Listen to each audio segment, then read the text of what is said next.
Commander Pala or Commander Dr. Gigaba. Morning, honorable members. Morning, Chair of the Portfolio Committee. Molo Baupala. Ninja, Commander la. Aye, spelile msakazi njani wena? No. So far, so good. Except that it's Well, cold. very cold. Yes.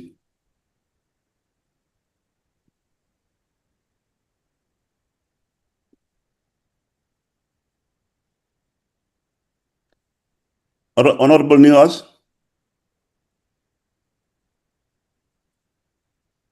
Honorable Nihas. Honorable Chair, yes. How are you, sir?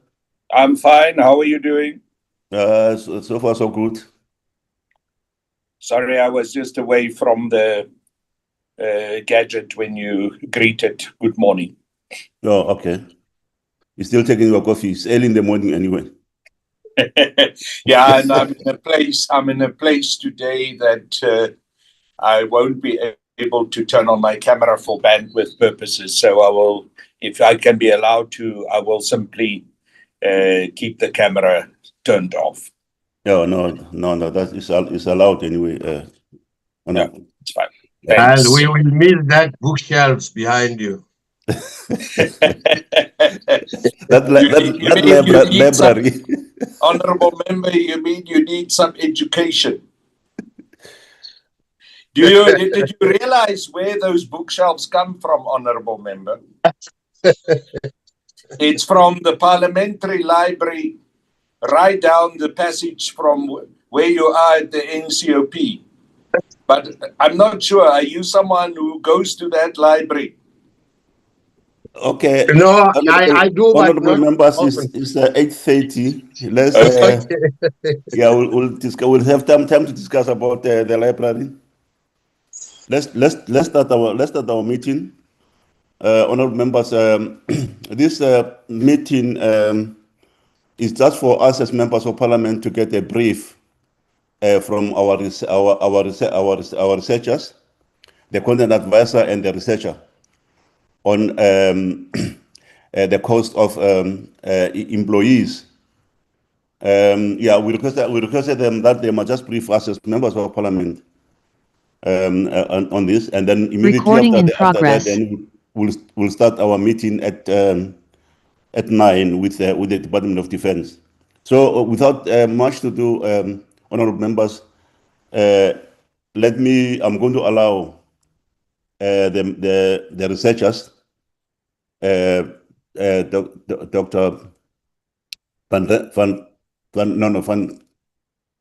Dr. Steenkamp and Dr. Willem, to brief us.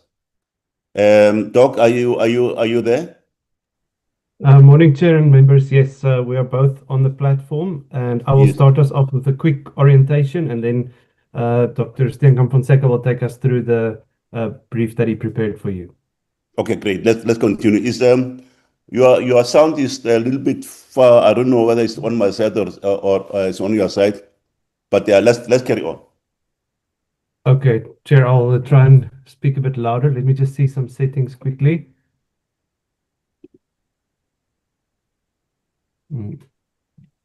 Hopefully you can hear me, Chair. I hope so. Chair, as an orientation, I just have one slide before Raymond takes us through the more detailed paper that he prepared.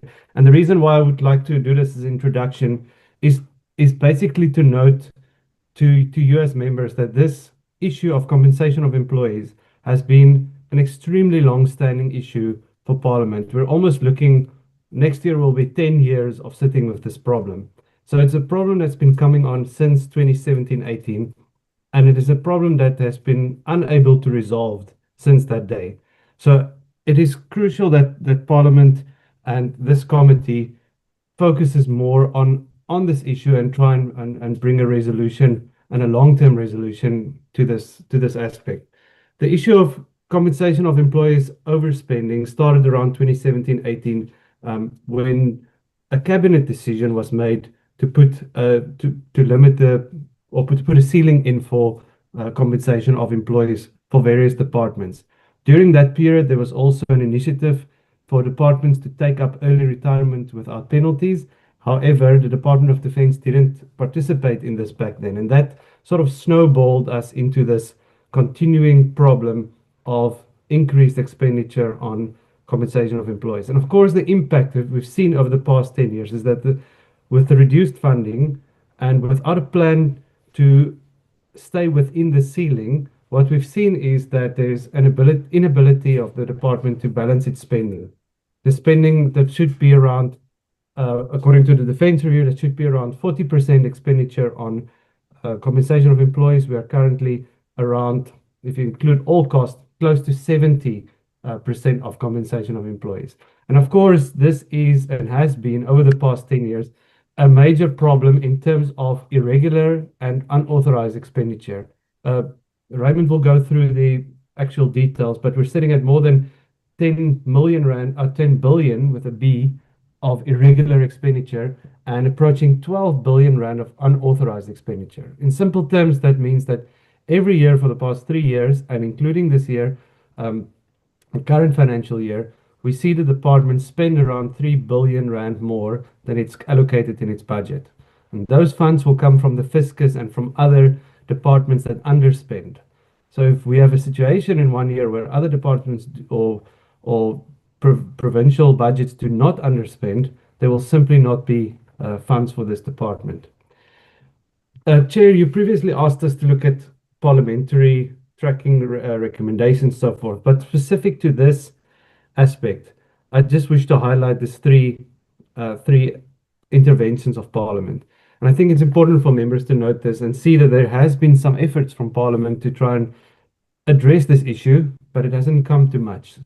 The main intervention came in around 2021. So up to this point, the department used a lot of its SDA, the Special Defense account. It used some of that funds, and other funds it reprioritized to cover the compensation of employees. Parliament saw that this is a problem, and in 2021 it asked National Treasury for funding to solve this problem, to fund an exit mechanism where we could exit soldiers that are perhaps not in the right rank and position and perhaps needed to be exit from the Defense Force. And the aim of that was to rebalance compensation of employees.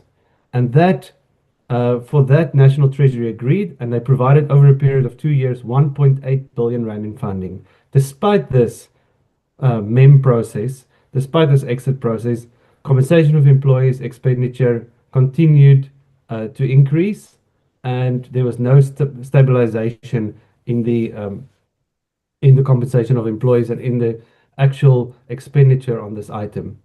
Raymond can also highlight that there were, in his paper, referred to a briefing we had back in those days where the department said it aims to, with those interventions, it will be able to break even and get back to control under the COE ceiling by around 2025. Well, we are now a year after that, and we're looking at another 3 billion rand in over-expenditure in this current year. Another major intervention from the committees of Parliament was, I wrote there the PC, but it was the PC and the joint following the study tour to Germany. So just to remind members that this committees went to Germany to look at specifically at a number of issues, but specifically at the HR rejuvenation and cost of employees issue. And the committees made a significant recommendation for a HR rejuvenation plan to be developed jointly by Treasury and by the department, and for that to rejuvenate the force and also to actually bring COE under control. That recommendation from 2023 remains unimplemented. And we saw this last year in November 2025. Members will recall the meeting we had at Eysterplaat with the Minister of Finance. Significantly divergent views from the Department of Defense and Treasury on this matter, and there's simply no solution forthcoming. So where does this take us, members? From a strategic point of view, a permanent solution is required. Unauthorized expenditure cannot just continue unabated. It's not sustainable for this department to simply continue overspending. We need a permanent solution. And I wanted members to remind members that this will tie into the journey to greatness and those policy documents that will come to Parliament soon. The simple fact is that any immediate increase in funding, any immediate increase in the region of 10% of the budget will simply go to compensation of employees, and there will be no meaningful improvement in the department. So more funds is part of the solution perhaps, but it is not the only solution. A permanent rebalancing and rejuvenation is needed for this department to balance compensation of employees with its other priorities. Thank you, members. I just wanted to give that strategic overview, and then I'll hand over to Dr. Stemkamp Fonseca for his taking you through the paper. Okay, thank you, Doc. Dr. Van Steenkamp? Good morning, Chair, and good morning to the honourable members. Am I audible? Yes. Let's proceed.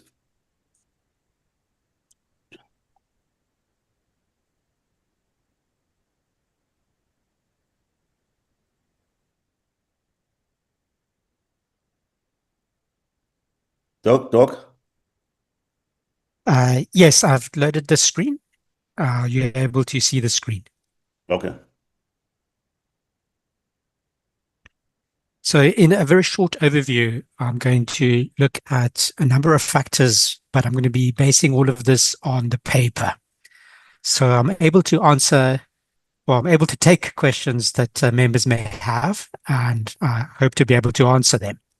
But in my overview, I want to look very briefly at the macroeconomic conditions which the country finds itself in particularly the ratio between debt and GDP. I then will look at the defense budget in terms of personnel and compensation of employees. I'm going to locate this within defense policy, going back to the Defense Review of 1998 and the 2015 Defense Review.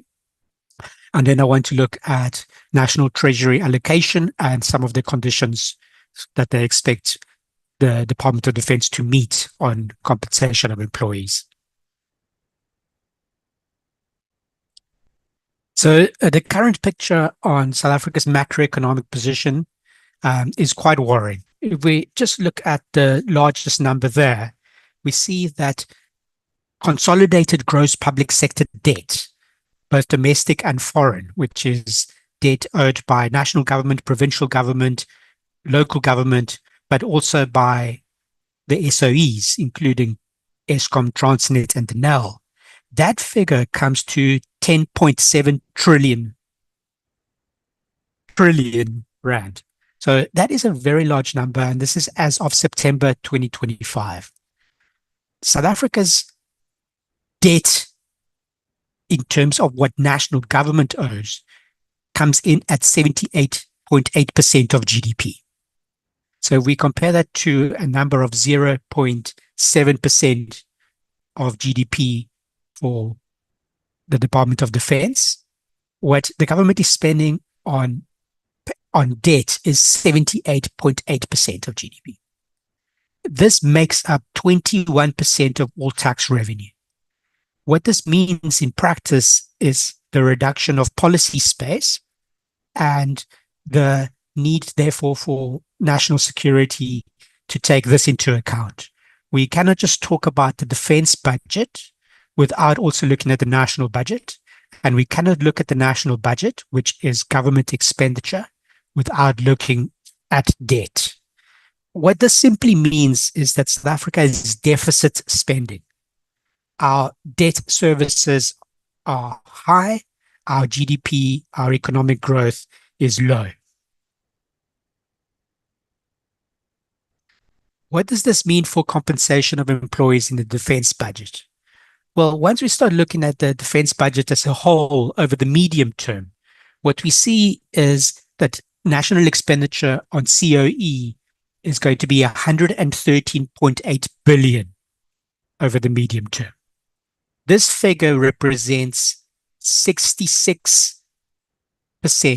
of the total defense budget. That means that for every 100 rand spent on defense, 66 Rand goes to paying salaries. And we can see that this is a figure consistent over time. In fact, as you can see on the screen, the estimate is that it will increase. So we've gone from it's been below 60 in the financial year 22-23 to estimated in 27-28 being at 66.5%. So the COE share has kept on growing. At the time of the Defence Review of 1998, it was at 39%. By 2010, it was at 55%. If this trend continues, compensation, salaries being paid out, is going to swallow up the whole budget. What we're seeing from the medium-term figures is that COE is not declining in absolute terms, but is projected to increase. And it's going to increase by about 4.2 billion over the medium term. This goes way over some of the recommendations contained in the Defence Review, in particularly this idea that the right sizing of the SANDF should be that we spend about 40% of the total budget on compensation. We're now approaching 70%.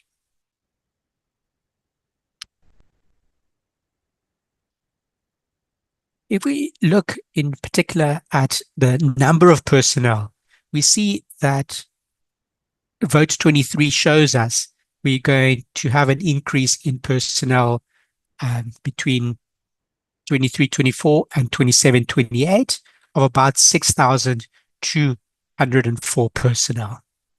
This, if you divide the number of personnel by the total costs, we see that total compensation is going to increase.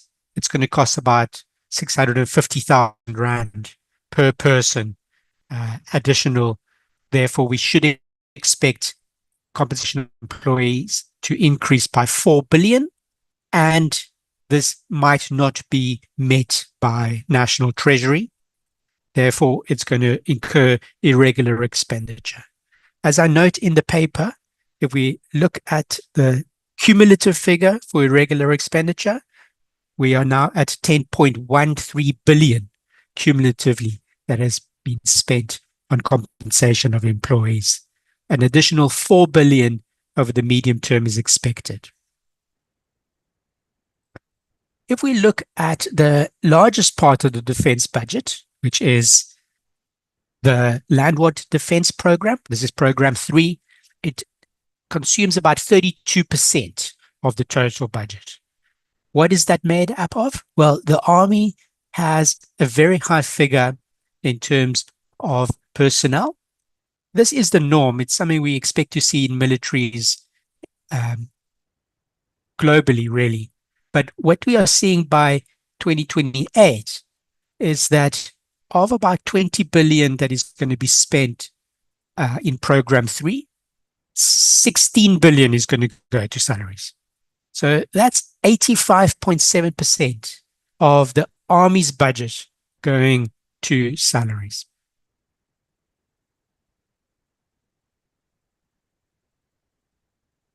If we look at the direction from defense policy, and if we go back to the 1996 white paper, South Africa was at a moment of peace. This peace dividend in their assessment of those writing the white paper was that there were unlikely to be any military threats to South Africa and that the region itself was going to be at peace. Of course, South Africa, relative to the region, is hegemon. It's the predominant military power. And therefore, this allowed an opportunity to rationalize, redesign, and right-size the SANDF. The focus moves away from external security towards social development, and the budget reflects that. What it also means is that there is a recognition that we need to have a core defense capability. And there's, throughout the process, going into the writing of the Defence Review, questions about how you rationalize, redesign, and right-size the SANDF. What we see in the Defence Review is this 40-30-30 ratio. And I think this becomes important as we consider how this ratio is changing. What we see as optimal is 40% going towards compensation of employees, 30% going towards operating expenditure, and 30% towards capital expenditure. That makes up 100% of the defense budget. And the capital expenditure is your baseline in your special defense account, your SDA. What has happened, as far as I understand, is that those funds from the capital expenditure budget contained in the SDA were moved across to pay salaries. So we've depleted the capital expenditure part in favor of compensation of employees. My understanding is that in Armed Corps' latest thinking, we should be having 10% of the defense budget going towards research and development. Without R&D, as we saw from our discussions with the defense industry, there is a much larger problem to national security.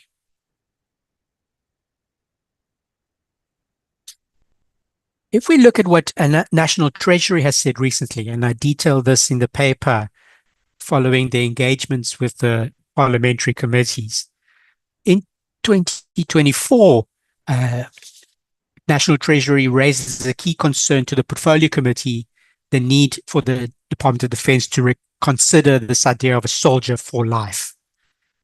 This is something I think which we'll also see coming up in the Journey to Greatness documents. What is the force design going to look like over the next 30 years? And what provision will be made in the budget for compensation of employees? These are going to be fundamental questions when we analyze the strategic intent and the policy intent. What we have seen from National Treasury, as Wilhelm has pointed out, is that an allocation has been made in order to facilitate early retirement in the DoD. The figure that is provided is that of 6.7 billion, and this would allow 4,000 eligible SNDF members to be exited. However, what we have also seen from National Treasury is an indication that these are going to be additional costs, and additional funding is going to be required in order to facilitate this early retirement. This is something that the National Treasury is prepared to do, but there are certain conditions which National Treasury is going to put forward. And part of these conditions is looking at a review of sections 11 and 52 of the Defense Act, which relates to the retirement age of 65, and also looking at the rejuvenation strategy, because the cost of employment and rejuvenation are not really separate. You got to see them together, and I try in the paper to put this as the exit point and the entry point into the military. What we have seen is that the entry point, the MSDS, has only happened every alternate year in order to slow down the entry into the defense force, while at the same time you're trying to accelerate the exit so that you bring some stability to the numbers in the defense force. However, this is going to have to be funded. And if we look at the numbers that have been provided by the Department of Defense, they're looking to recruit 10,000 MSDS personnel. And this is something that National Treasury has put forward is unsustainable and would like a reconsideration of this rejuvenation strategy. So in doing the research, I asked myself the question, why did compensation of employment increase? I think this continues to be an important question. The Defense Review has put forward some ideas. One is that the number of tasks and the type of tasks that defense has been asked to do has expanded. This includes peace support operations, but also border safeguarding operations. These were operations not considered fully in the initial designs of the Defense Force. There's also the increase of personnel through government-wide employment policies. That is essentially job creation and the need that government has identified to create employment, including by keeping the defence force numbers high. There's also a labour market where you've got to consider the economics of labour in the country and the increase in compensation of employees linked to that. There are also improvements in remuneration and service conditions in the military. The larger question, however, is the demographic question. So the age profile of the force and rank inflation. If we see these two together, we see that over time, as personnel get older and move up in rank, salaries are going to increase accordingly. What I think is also urgent are the final 2 points, and that is the low productivity of the administration in the department. And this might also be linked to the HR systems, in particular, the PERSOL system, which is a legacy system that makes payroll and personnel administration very inefficient and has not kept up with the technology which is now available. So some members may have looked at the questions. I've just selected these from the paper. We have to ask questions about the irregular expenditure and whether there is an attempt to curb the irregular expenditure. National Treasury has not accepted the letters requesting condonation of that irregular expenditure, and it continues. We also have since 2021 a ministerial directive on various HR interventions, and I think it's time 5 years later to ask for progress on that. The third question about the Soldier for Life model, I think also needs to be addressed in the context of the journey to greatness and other strategy documents that the committee should be expecting. And then the final question to do with the conditions that are being put forward by National Treasury. We, at the joint meeting in the end of last year, heard from the Minister of Finance what those conditions are and what problems may emerge. The current problem which we have is one where we don't know how much to spend and we don't know how to grow the economy. I'll finish here. Thank you. Thank you, Doc. Honourable members, I think you can see that this is a summary of the bigger problem which we need to discuss as members of Parliament. We've got only 3 minutes to start with a meeting with the department. I will not engage the document, but just note what our researchers have prepared here, and we really let's appreciate what they prepared. But we really need time, honored members, to sit together, particularly both committees, PC and also the Joint Standing Committee. We sit together and engage these documents so that we understand these dynamics. You can see the issues, the causes which have resulted in this COE increases. These are the things which we must engage, and without much honourable members, we cannot. Let's not discuss. Let's just go and engage the department and understand what the department is all, the problem which the department is facing. So I'm going to request Nandipa to allow members of the DOD to log in. And thank you very much. They're all in. They're joining now. They're joining. Okay, thanks a lot.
Good morning, honorable members. Good morning, Minister. Morning, Honorable Chair. And good morning, Deputy Ministers. If they are here, I've not checked who's here, not here. Good morning, Secretary of Defense. Good morning, senior members of the department. The matter before us today relates directly to the constitutional mandate of the Joint Standing Committee on Defense. The committee may investigate and make a recommendation regarding the budget, organization, and state preparedness of the Defense Force. While the Portfolio Committee on Defense and Military Veterans has dealt with this matter most prominently in the recent years, the consequences of the CEO over-expenditure affect every part of the Department of Defense. The important extend beyond personal matters and affects capabilities, infrastructure, training, procurement, and ultimately operational readiness. The issue of compensation of employees' expenditure therefore falls squarely within our oversight responsibilities. This meeting is also a follow-up to the committee's engagement with the Department of Defense and the Minister of Finance during 2025, where serious concerns were raised regarding the sustainability of the current situation. The importance of this matter cannot be overstated.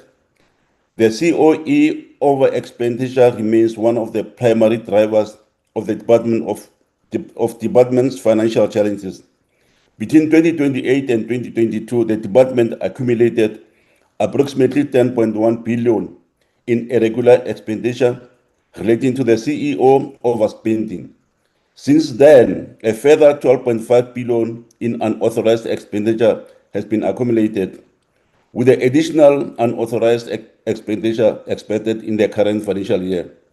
Simply put, this situation cannot be allowed to continue.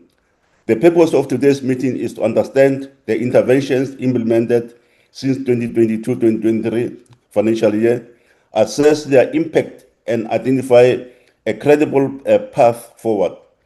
We acknowledge the broader fiscal pressures facing both national fiscals and the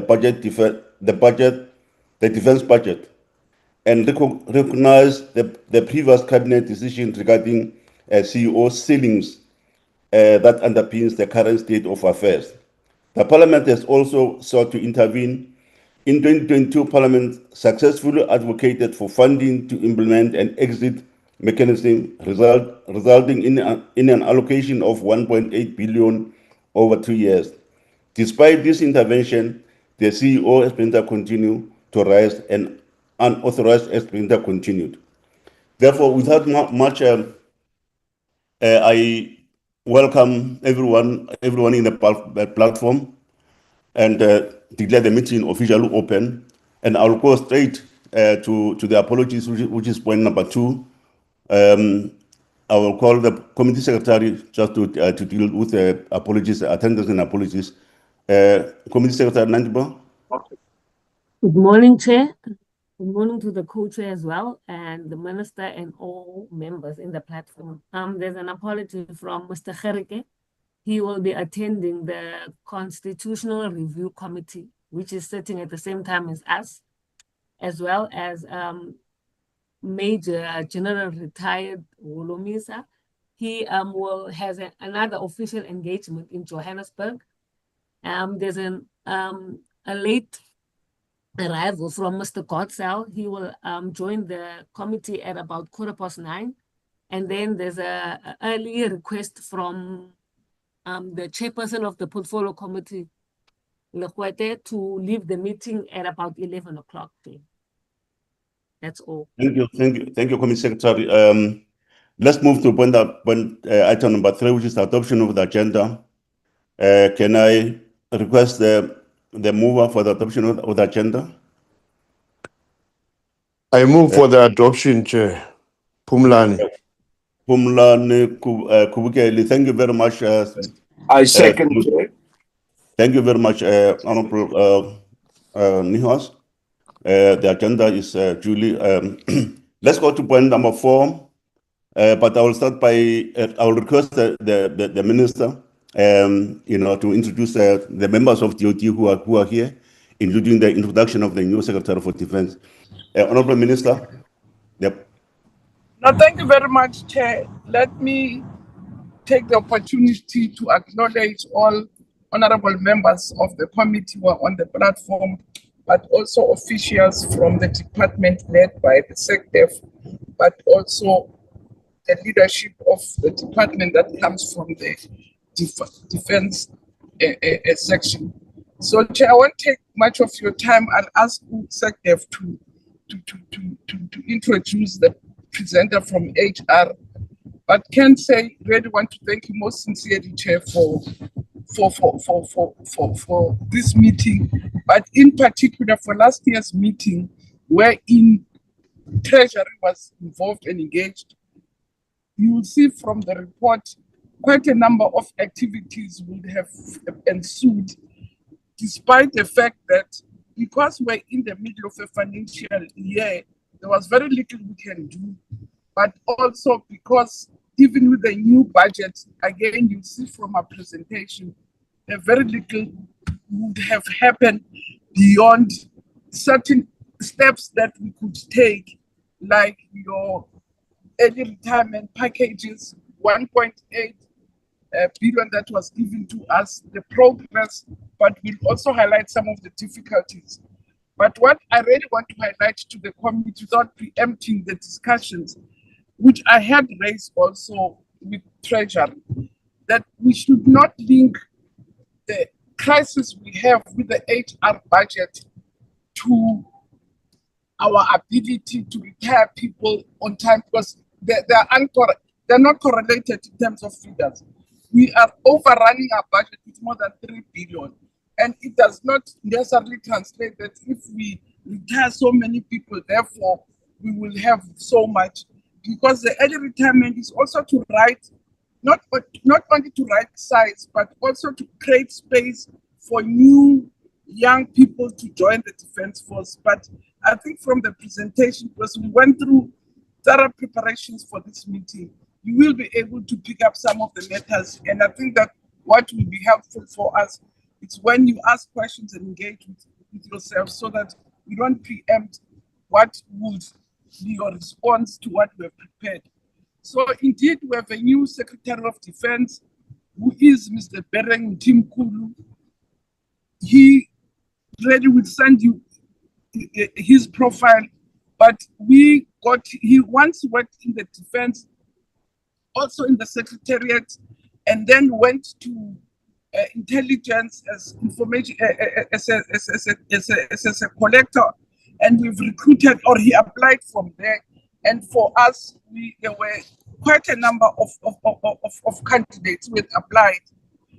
When more than 54 people had applied, we shortlisted to 4, and indeed the panel agreed that he was the best candidate for the Defense Department of Defense. It took time to get DPSA to really, because they have a huge backlog, to table our request for appointment, which has finally happened. And he did start in the department from the 1st of May, though, as I say, he was long interviewed and approved. It was just government delays in terms of really finalizing the appointment. But he's here now, he's permanent, and he's working with us. So thank you very much, Chair. So, Mr. Mtimkulu, you can really introduce the presenter of the report as has been requested by the Portfolio Committee. Thank you very much, Chair. Thank you, Honourable Minister. We really appreciate the appointment of the Secretary for Defense. This has been a long, outstanding matter, and we really appreciate at last we have a person who will take responsibility on these policy matters. Thank you. And Mr. Mtimkulu, if you can just introduce yourself as well, and let's see you. If you can just switch on your camera so that we see you. Members of Parliament should see you. Good morning, honorable members. Good morning, Minister. It's an honor to be joining the discussions today, but members would know that already I had interacted with the Portfolio Committee, I think a week ago. Without much ado, I'm joined by my team here at headquarters. I have the acting CFO, Mr. Abotsi. I have Lieutenant General Kundu. I have Rear Admiral Machimane. And then I have Brigadier Olofse. The presentation will be made by Brigadier Olofse, co-chair, if you can allow. Then we are ready to move. Let's move. Mr. Mkulu. Thank you very much. Yeah, you can switch off your camera. Let the presenter present. Load. He'll bring it to you.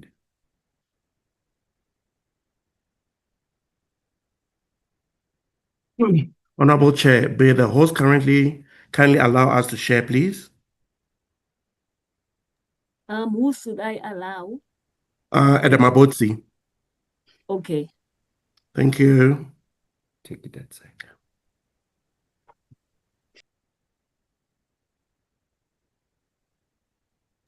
You can share.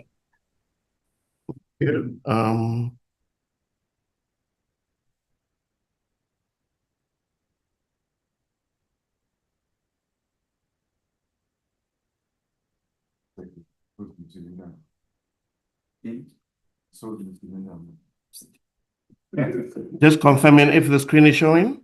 Oh, it's up. Yes, it's showing, Mr. Mabutu. You can proceed. It's showing. Thank you. Thank you, SecDef. Also, from my side, I'm Brigadier General Esma Olofse, honored to present this morning to the Joint Standing Committee on Defence. So allow me just to recognize also our Minister of Defence, the Deputy Ministers, the senior members, SecDef, Mr. Mkulu, and also the senior leadership with me with this presentation. Honorable Chair and honorable members, today's presentation, as the agenda is pointed to, is for us to look into the aim of the presentation being to brief the Standing Committee onto the over-expenditure as a key contributor to the irregular expenditure of the department. But also we will highlight the specific HR interventions that the department implemented since financial year 22-23.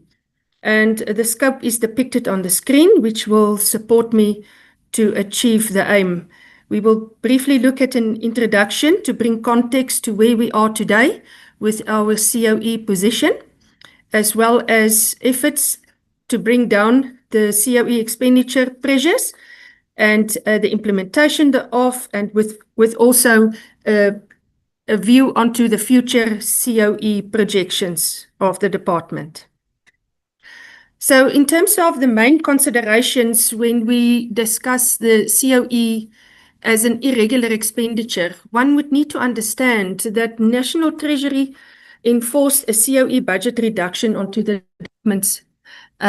department since financial year 2017-18 of 1.9 billion rand, and the exact year thereafter, in 2018-19, 2.9 billion rand was reduced.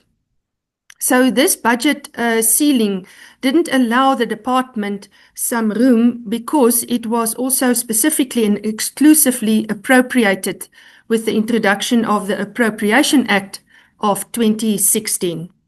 So the department's policy direction when we assessed during the June 2017 timeline was to ensure that we have to maintain specific force levels in the department for us to execute on the requirements of military obligations and the mandate. The department is also providing direction onto the continuation of the staffing, therefore, to be in accordance with the HR plans and the budgets, which is then aligned to the projections in order for us to have a loss replacement principle to be maintained. Although we also need to understand that another factor is that the diversified military operations require the department to still sustain a trained HR capability, which are able to deploy both internally and externally into the department. And two other pertinent matters is also the National Treasury allocations and revised allocations into the budget vote of the department. So the SANDF has persistently been challenged with aligning the COE portion of the budget allocation in the whole, in the midst of the total allocation to the department. Chair, sir, this slide then shows the trend in terms of historical picture of how the department in its HR strength and the COE has performed. So this is the reality. Since 2016, in the green line, members would see that the department's full-time strength is depicted in the green line. So from 76,802, the department has managed a steadily decrease, a reduction in the full-time component. But what we need to also be mindful of is that the department make use of a surge capability in the form of reserves. This is to augment the gaps in the regular force at the specific time frames for us to honor and to have sufficient HR capacity to fulfill the tasks at hand, and that is depicted in the purple lines indicated. Just to highlight also is that in 2020, one would see that the reserve utilization went up to bringing the department's total strength feet on the ground for that particular year to 82,361. And just as a reminder, it was during the COVID time that the country had to deal with. But more importantly so is the comparison between the blue line, which depicts the COE's budget requirement, against the orange line, which is then the budget allocation. And it is clear to indicate then in the blocks of 2017 and 2018, those budget reductions then brought the gap. And this pushed the department in an irregular stance, even before we pay a single month.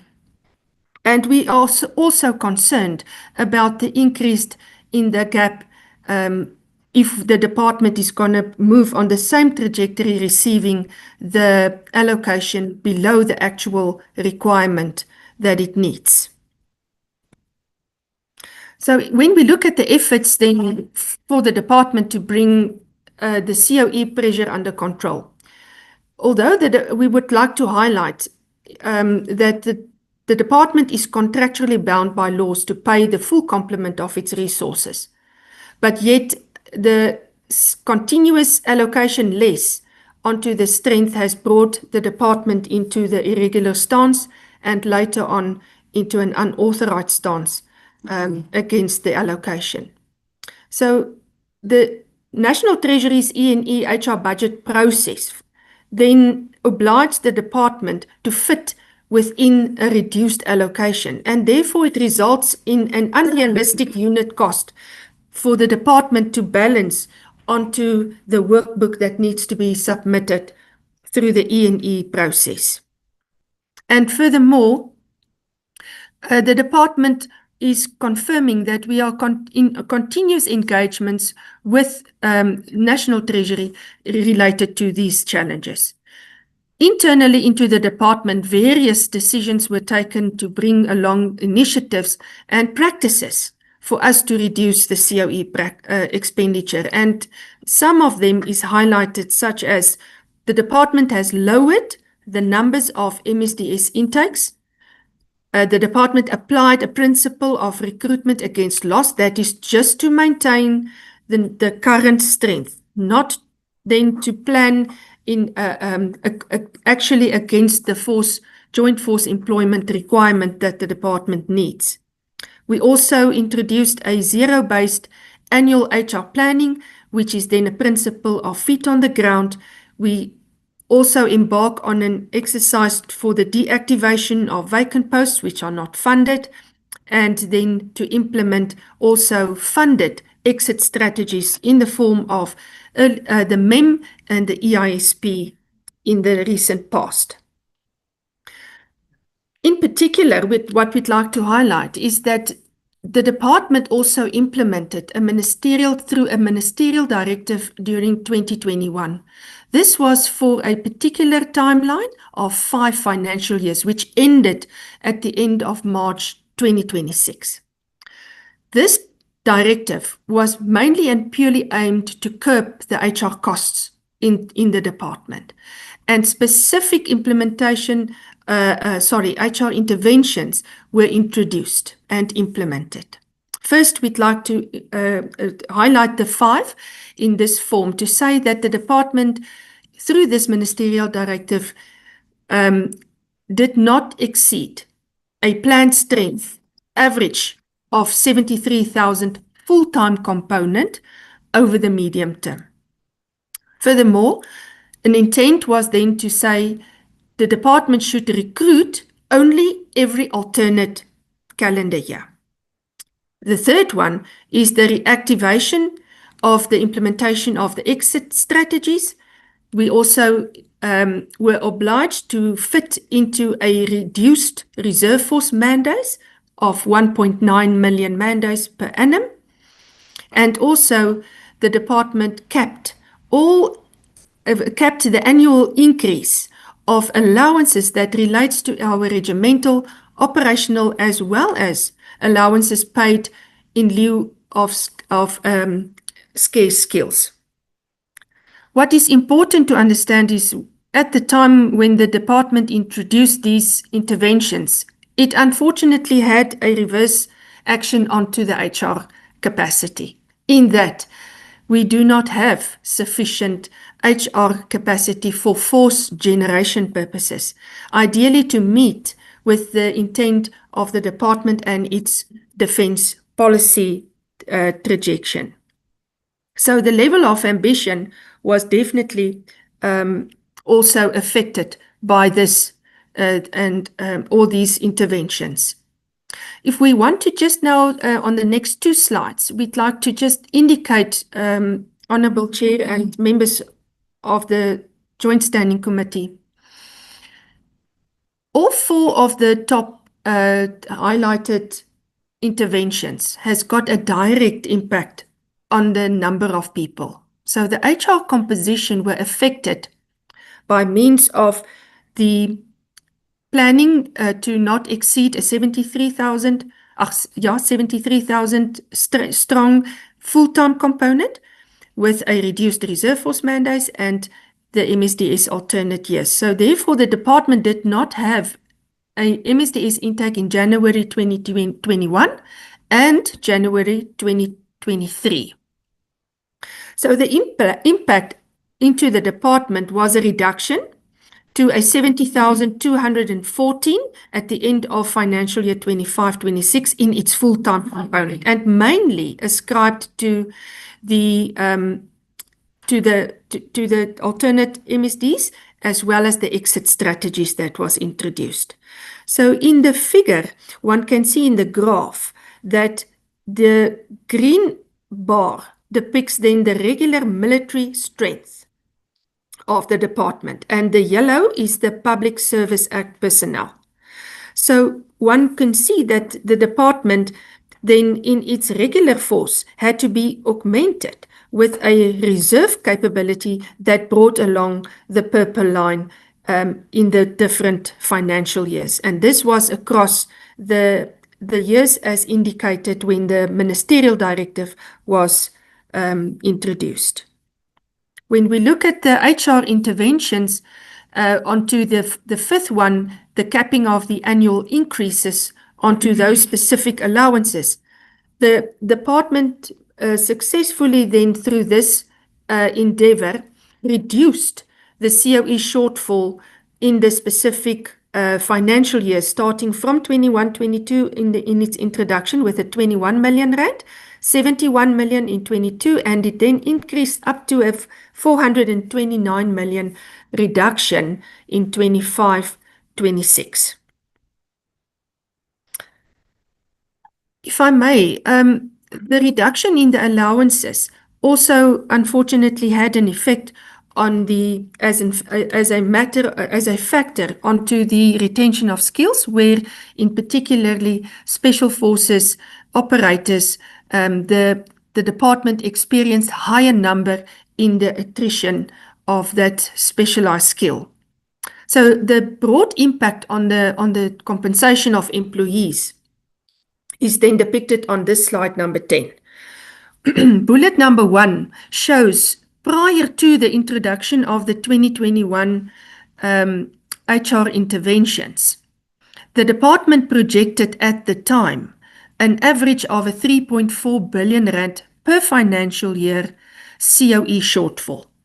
So after the implementation of the HR interventions, the actual shortfalls is then highlighted in the table, serial number 6 to 9 in particular.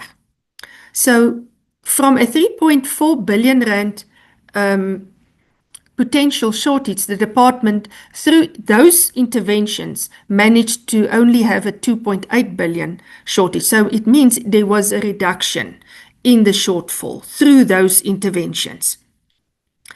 What I'd like to just maybe emphasize is serial number 7.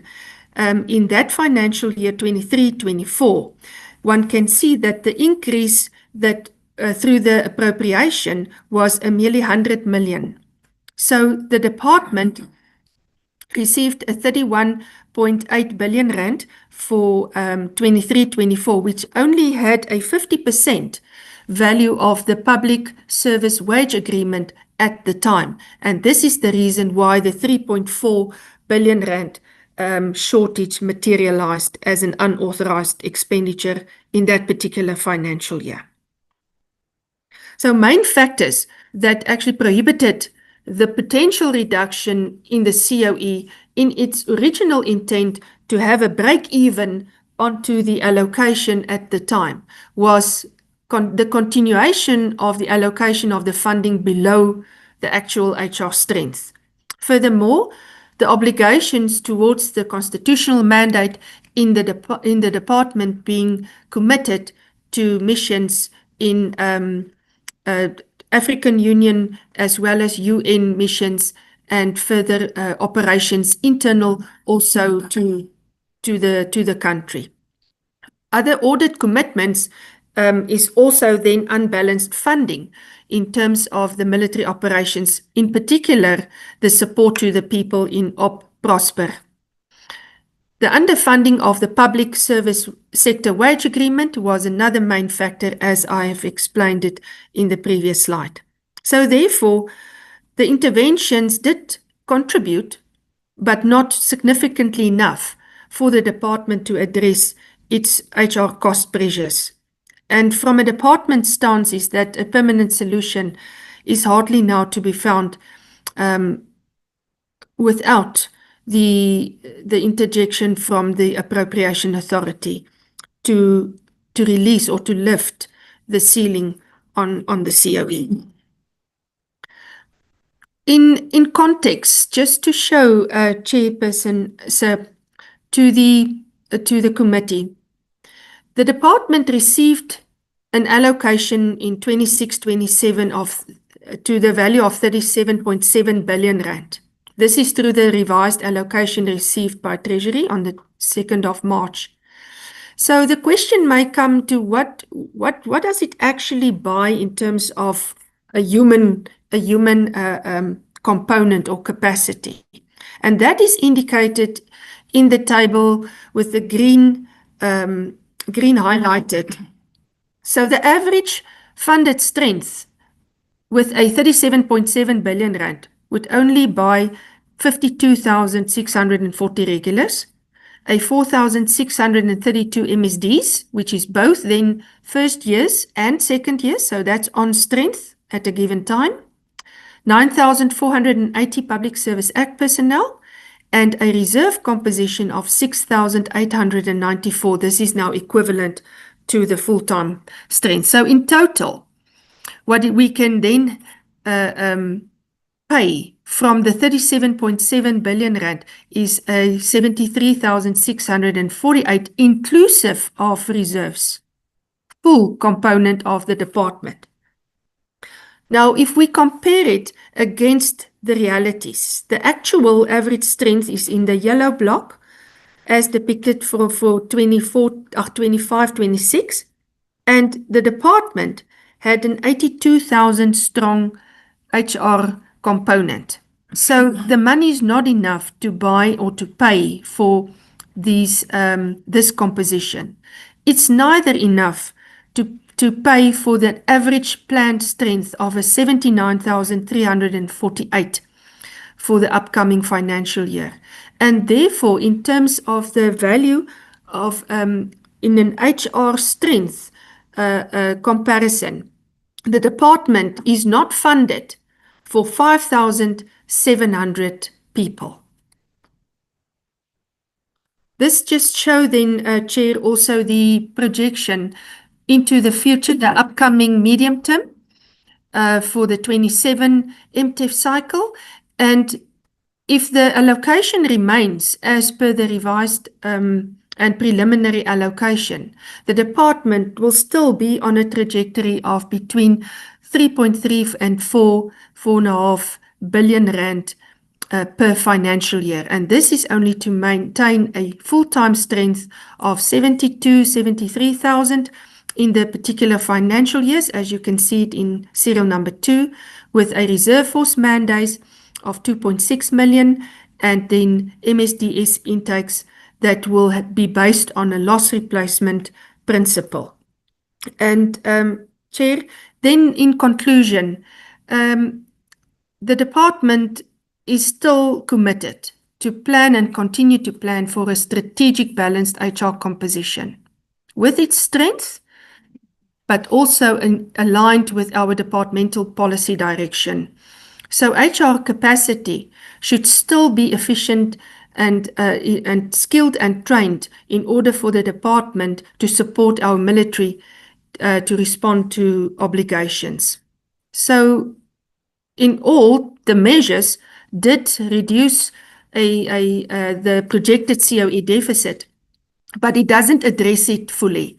And therefore, the projection, the allocation should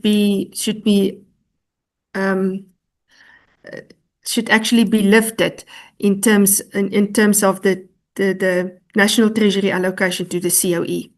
So if this is not going to materialize, one could see then in the last 2 slides that the future trend of the over-expenditure will unfortunately remain unchanged. Thank you very much, Chair and Minister SecDef, for the opportunity, and that concludes the presentation. Thank you, sir. Thank you very much, Brigadier. Thank you for your compressed presentation, but yeah, you have covered, I think, the issues which members will engage on. Members, you have heard the presentation on the serious challenge of the COE of the department. I am going to open for engagement on the presentation. And members, please, let's focus on the presentation and the challenges which have been indicated here. the cost of the CEO. Without much, I'm going to take hands from members of parliament. And members, as I did not introduce you in the beginning of the when we start our meeting, I will request you to introduce yourself. I mean, to switch on your video and introduce yourself. And secondly, I will request that members, let us not read the Bible. Let's just go straight to the issues and deal with the matters. I will start with Honorable Nihos and follow with Honorable Harding and follow with Honorable Priet, Honorable Munyai, and Honorable Kubukel. And then, yeah, we'll stop there. Let me start with you, Honorable Nihos. Thank you, Honorable Chair. I said at the beginning that I will turn off my camera because of bandwidth issues, but I thought as you've requested, I'll just show my face for a moment and also entertain the Honorable Noah with the books behind me, which seems to fascinate him quite a lot. But Chair, thanks. I will now turn off the camera. Thanks for the presentation.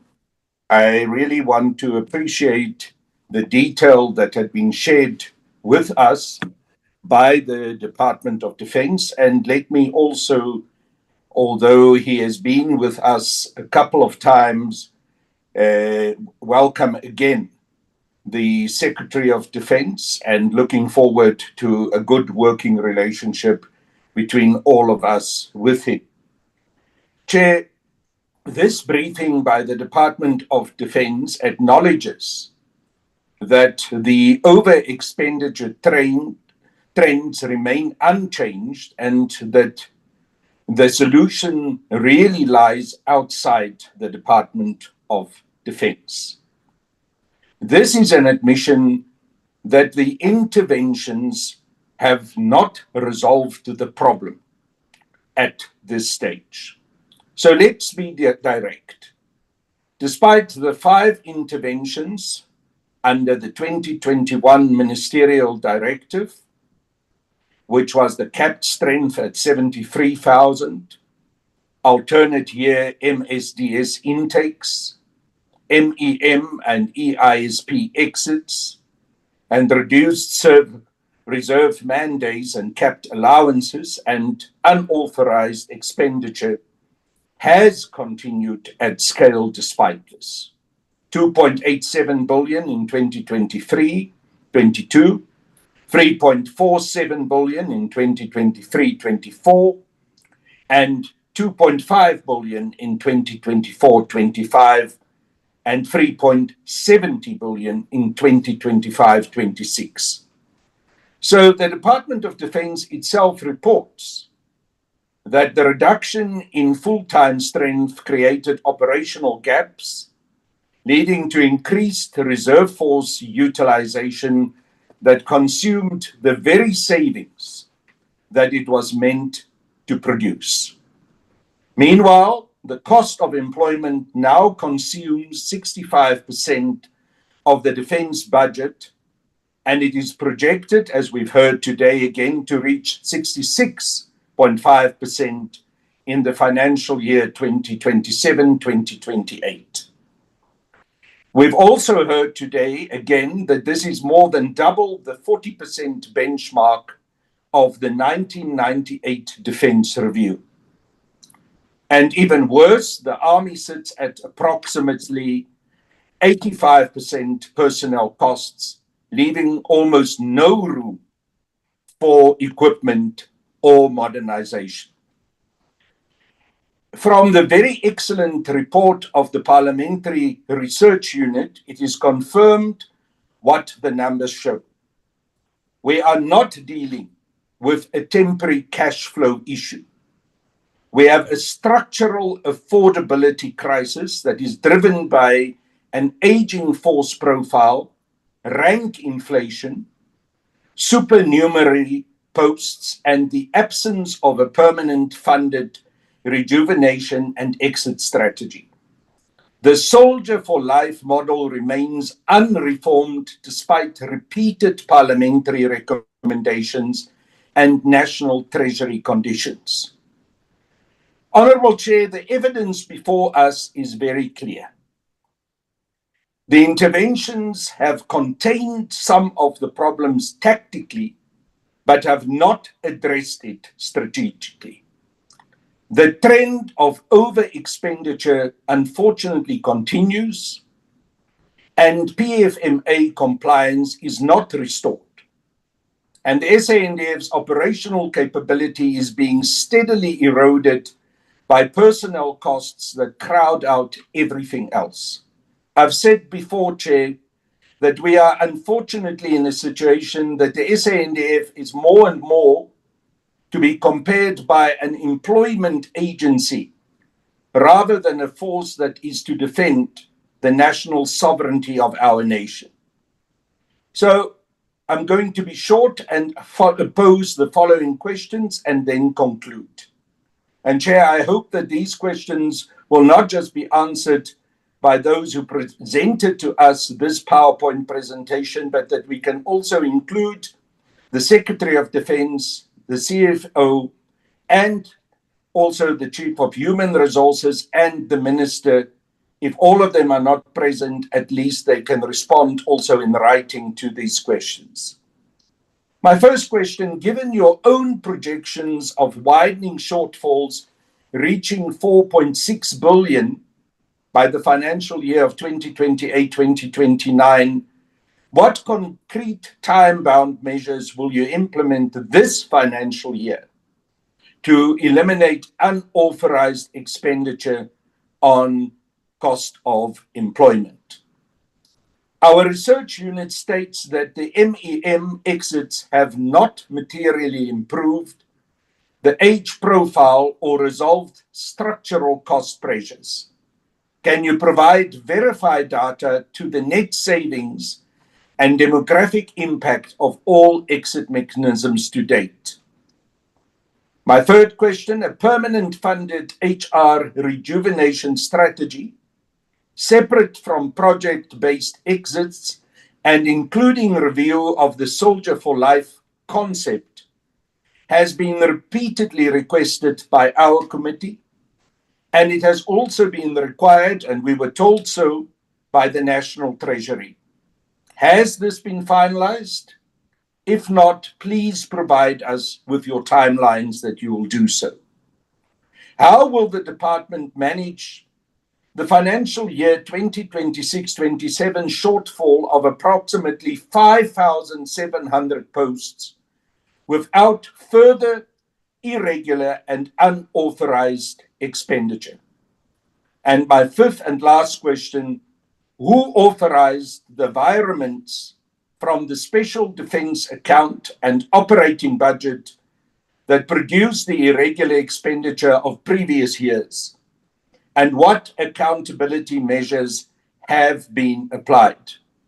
I'm concluding. Honourable Chairperson, I propose that our committee should resolve today with regards to these challenges, that we require the department, in consultation with National Treasury, to submit a fully costed and time-bound long-term rejuvenation and exit strategy to this committee with measurable targets aligned to the 40-30-30 benchmark.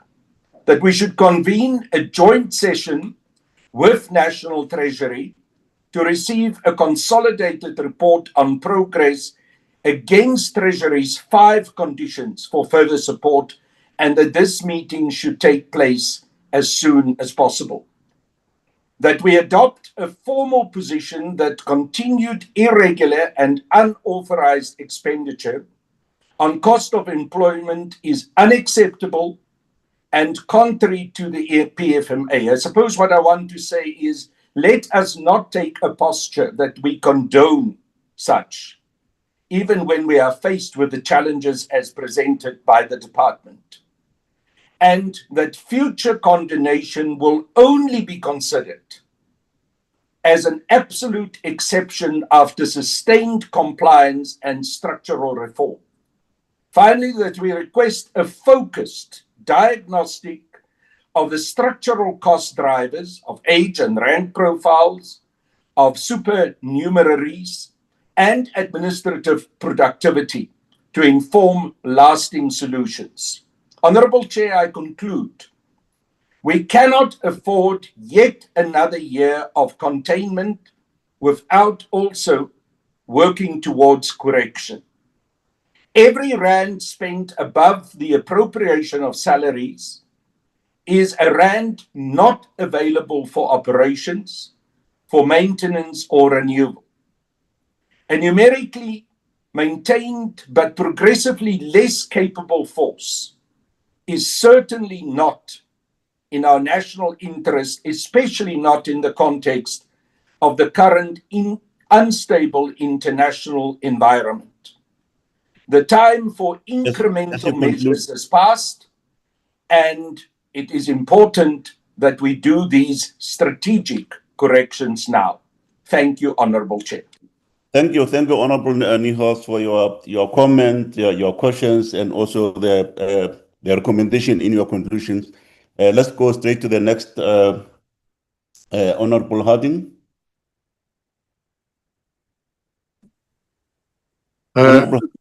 Good morning, Chair. Thank you, and also thank you for the department for this presentation. And I really appreciate the presence of the Minister. Chair, before I start with my questions, and while the Minister is here, and noting that the Minister has stated that the Chief of the SANDF's term of office expired on the 31st of May, I would like to know now who is the acting Chief of the SANDF.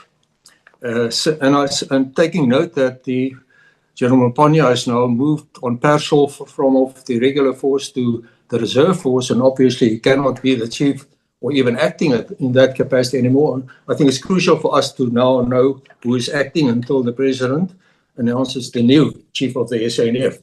Chair, the presentation has confirmed that our personal expenditure crisis has evolved into a broader governance, force design, and compliance challenge.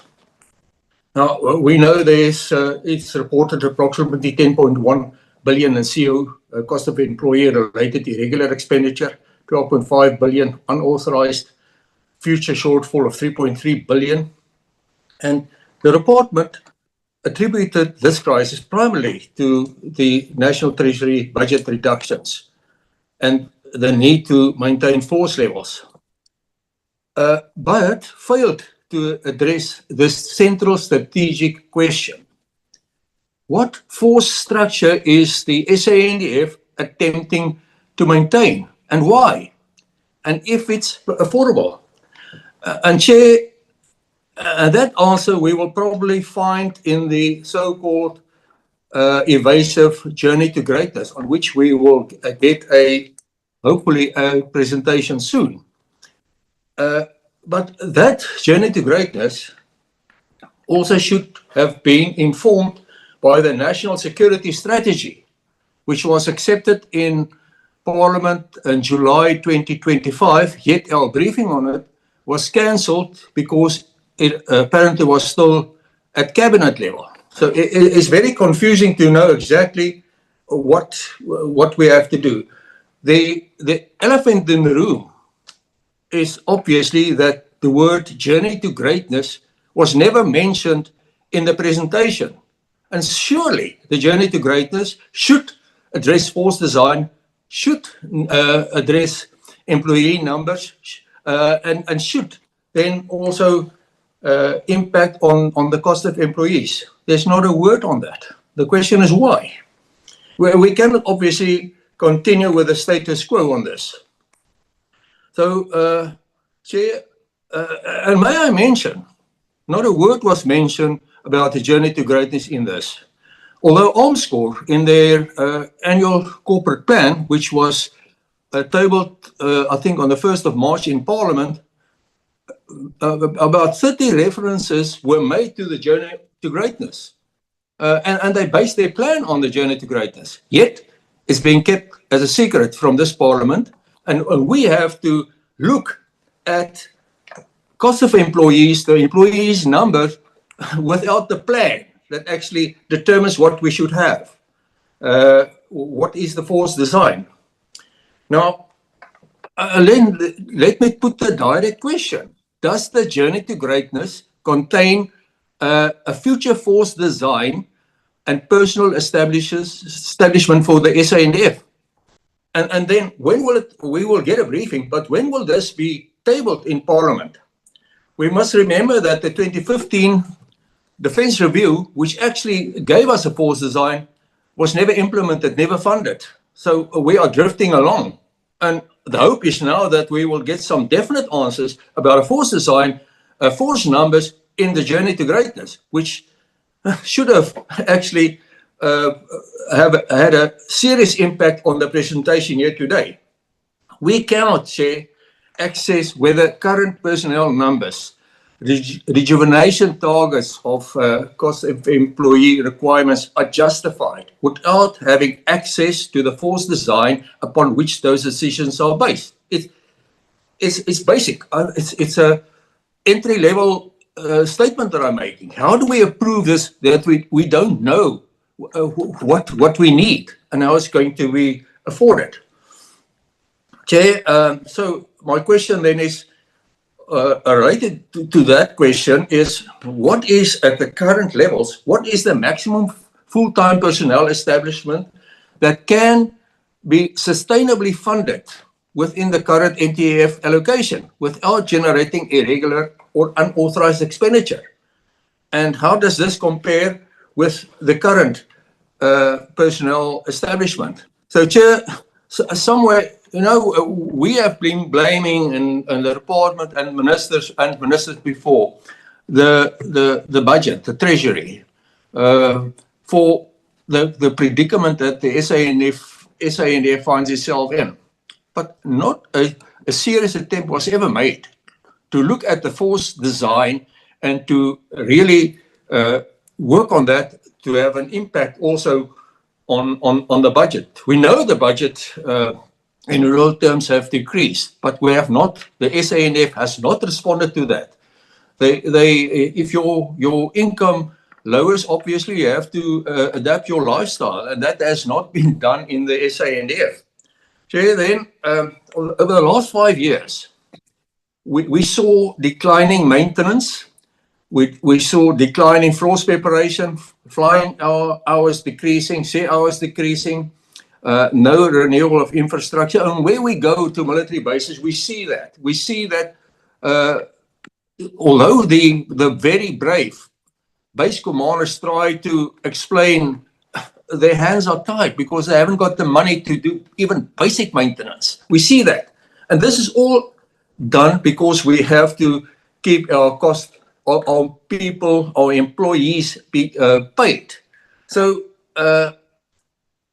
my question then is there a priority in the SANDF, looking at COE, to prioritize, and we know that we are losing key capabilities, to retain specific key capabilities that will be very difficult if it still can be recovered, to recover that and to maintain that. With that, I conclude. Thank you, Chair. Thank you, Honorable Hedden. Let's go straight to Honorable Priet. Thank you, Chairperson. Good morning, everyone, and thank you for the presentation. Chairperson, I would like to concur what my two colleagues that have spoken today have said. I think this is a major concern, is the COE of DOD.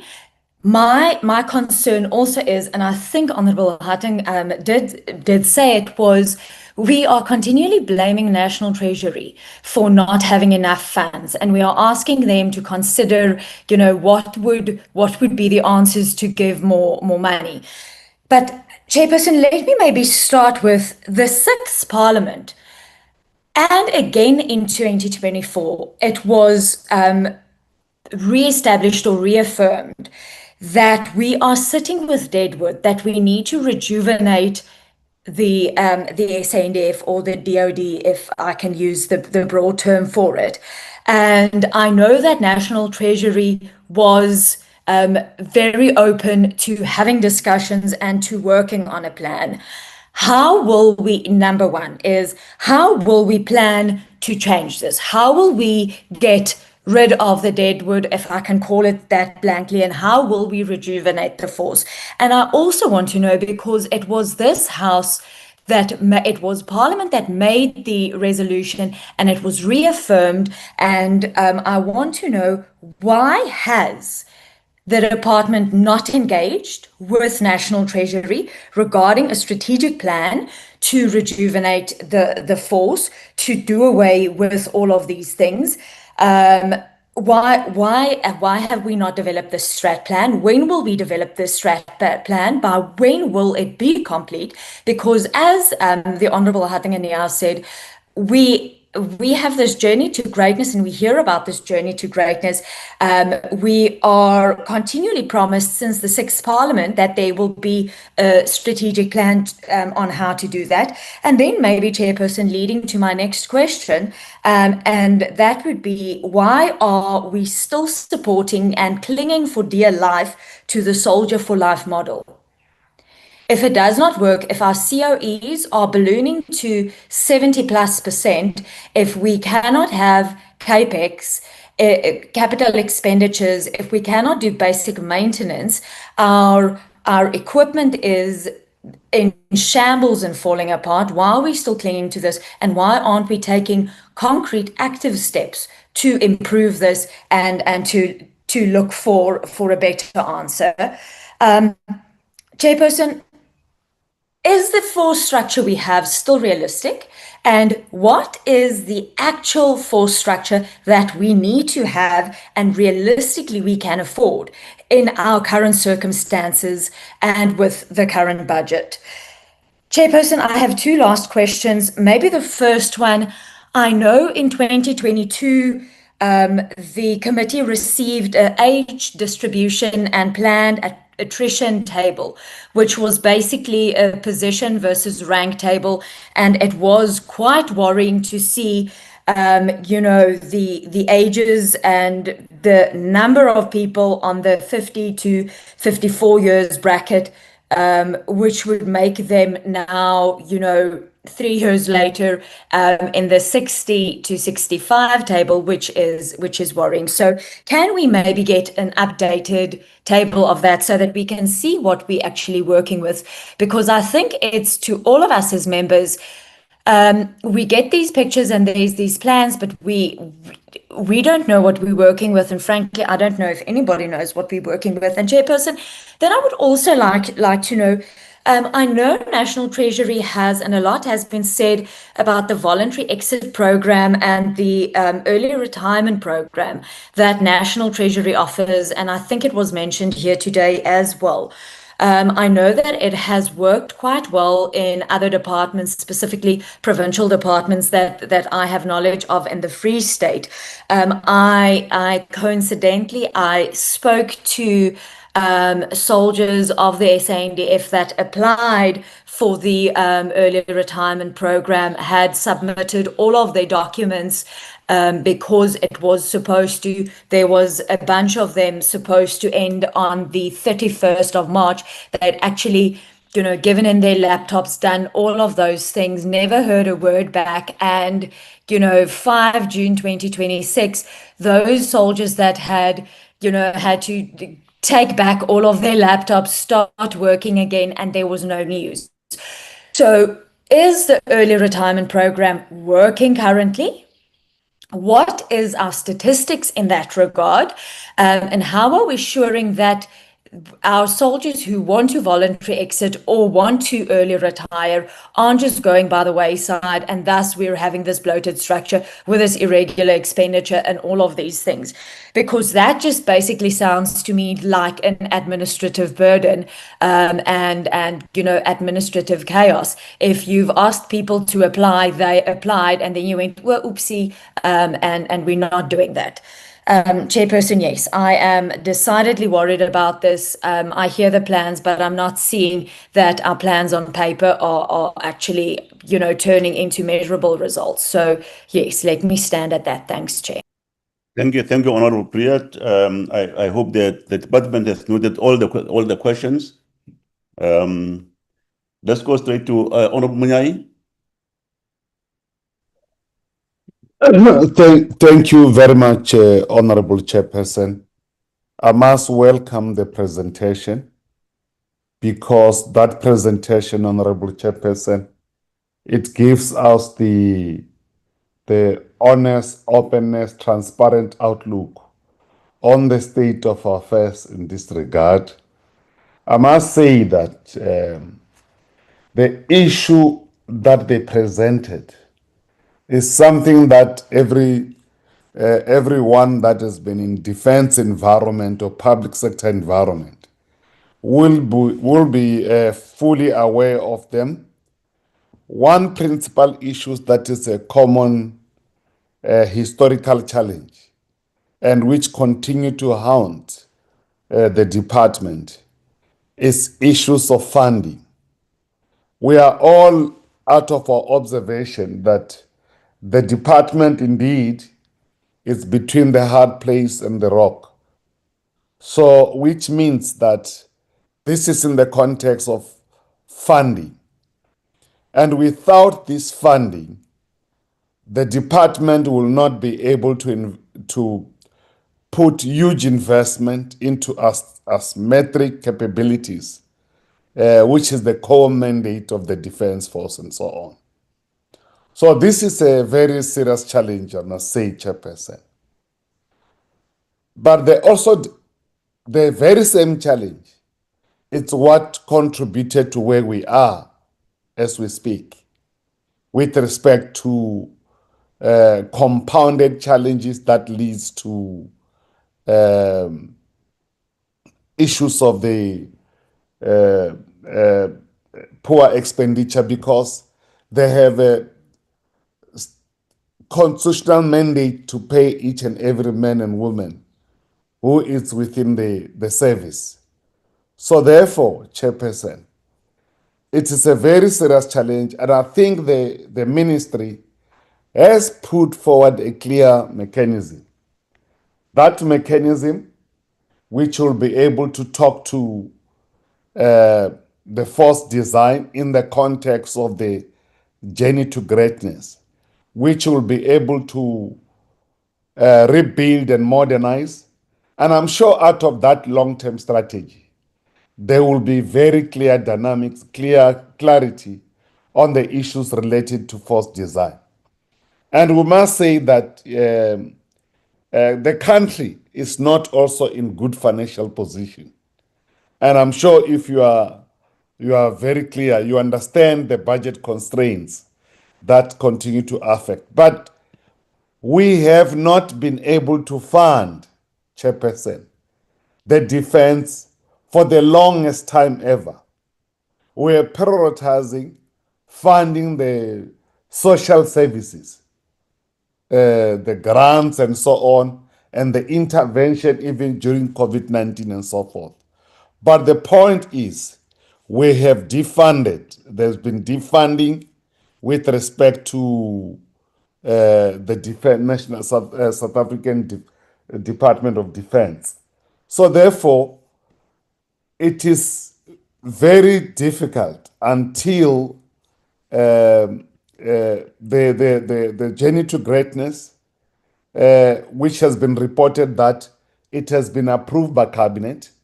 Our hope are pinned that after the presentation which the ministry has committed to present before us, it was only upon us when we are available through the protocols of Parliament that will be able to receive the presentation with respect to journey to greatness.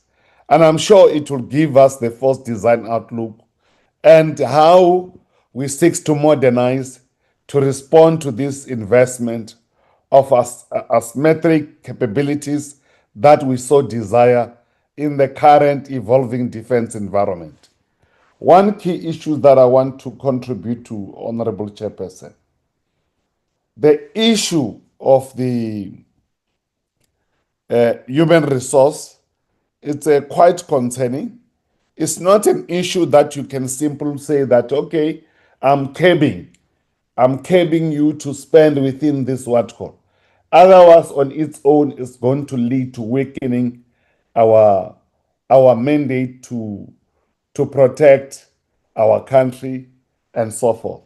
I must say, however, Chairperson, the mechanism that has been put forward here to try to, and I think out of the presentation, they were trying to indicate as to what is it that the department is doing to try to really lift the morale of the forces, to try to strengthen the issues of human resource capability, human resource management capabilities, and how with to do much with little resource they have.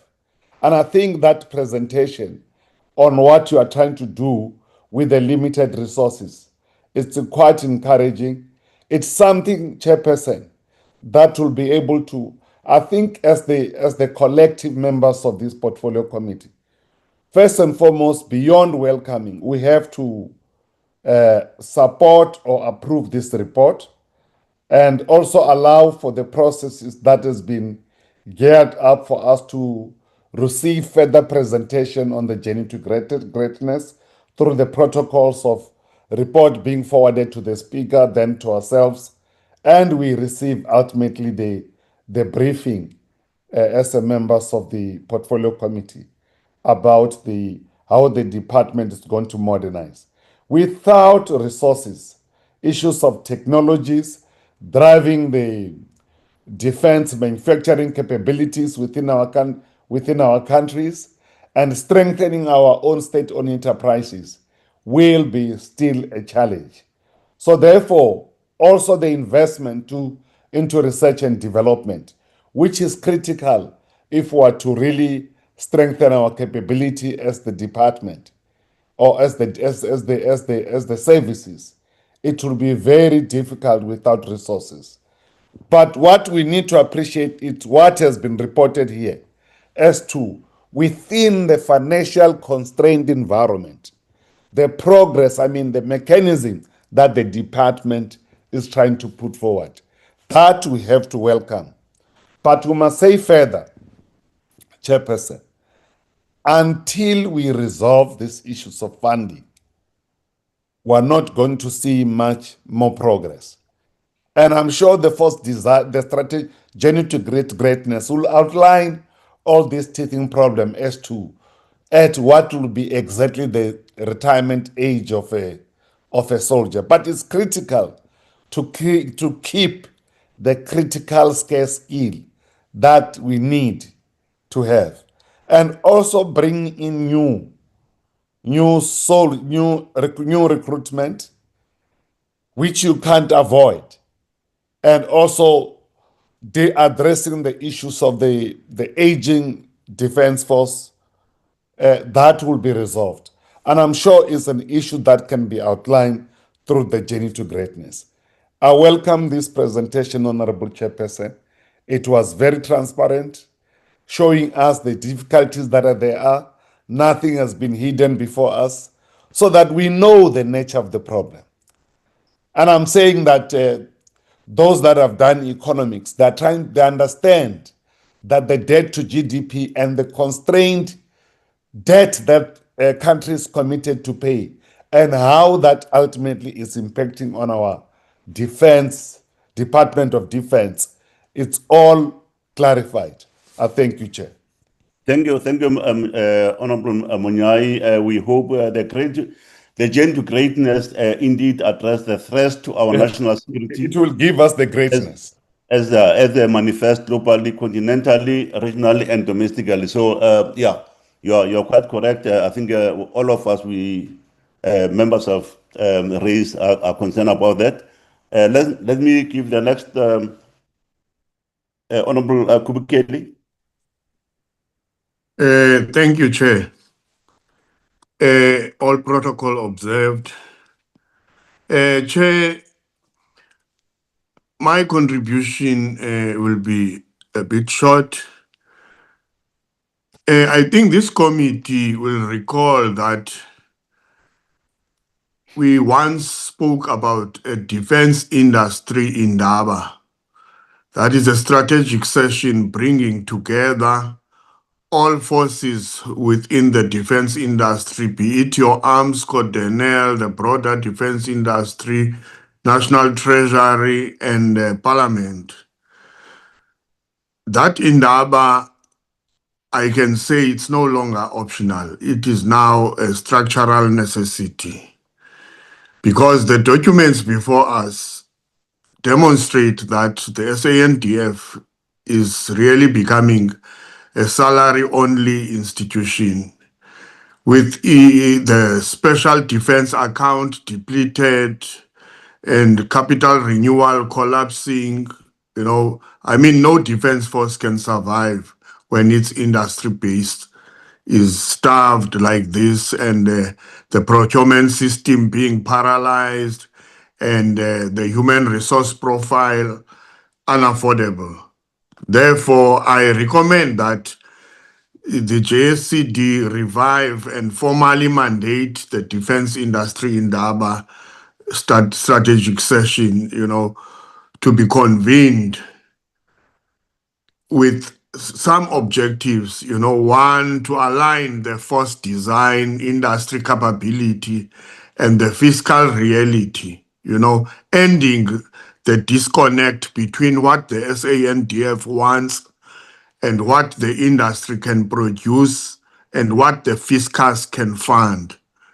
Two, to establish a sustainable long-term defense funding model, including the future of the special defense account and the role of ARMSCO as the custodian of the capability renewal.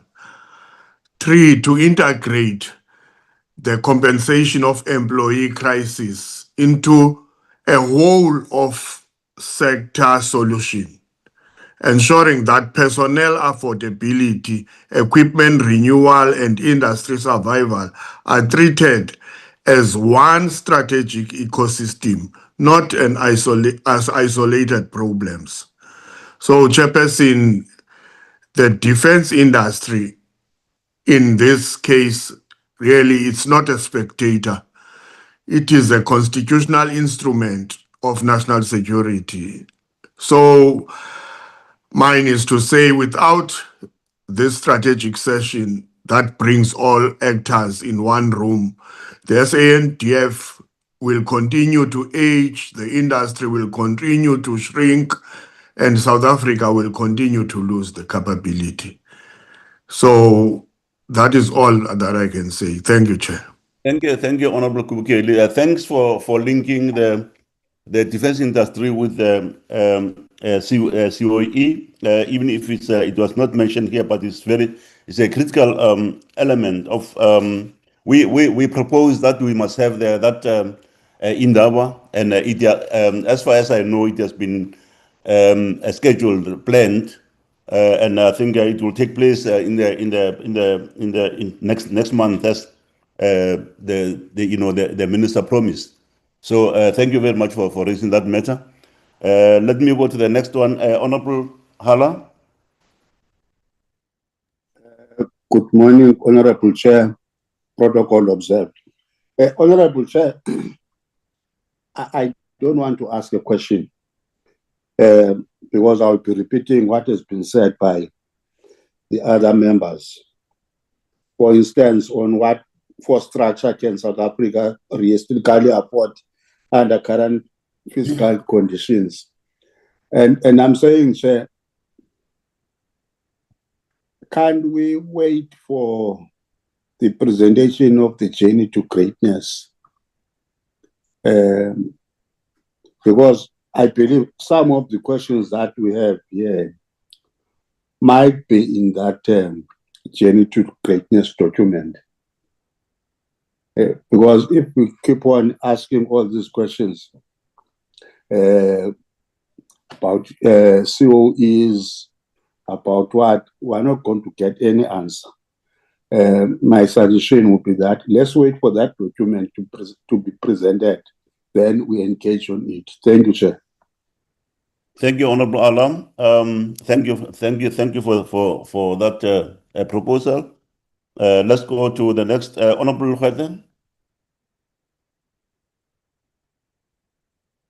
And my apology, I did not introduce the chairperson of the portfolio committee in this meeting. And Honorable Khwete, you are welcome, and the platform is yours, sir. Thank you very much, Chairperson. Let me also rise in acknowledging the protocol, as you appreciated it at the start of the meeting. Chair, I will repeat what I've said for the past 2 years since I was a member of this portfolio committee from the 10th of July 2024. Until we deal with force design according to the spirit of the Constitution of South Africa, we will not be able to deal with the problem we face. I will make you an example. The Constitution says, as the National Defence Force, we are responsible for protecting the nation, the republic, the territorial integrity, and the sovereignty of the country. Now, we need to, as this committee, define what is territorial integrity. Now, territorial integrity has to do also with your national key points. Your ports of entry, your borders, your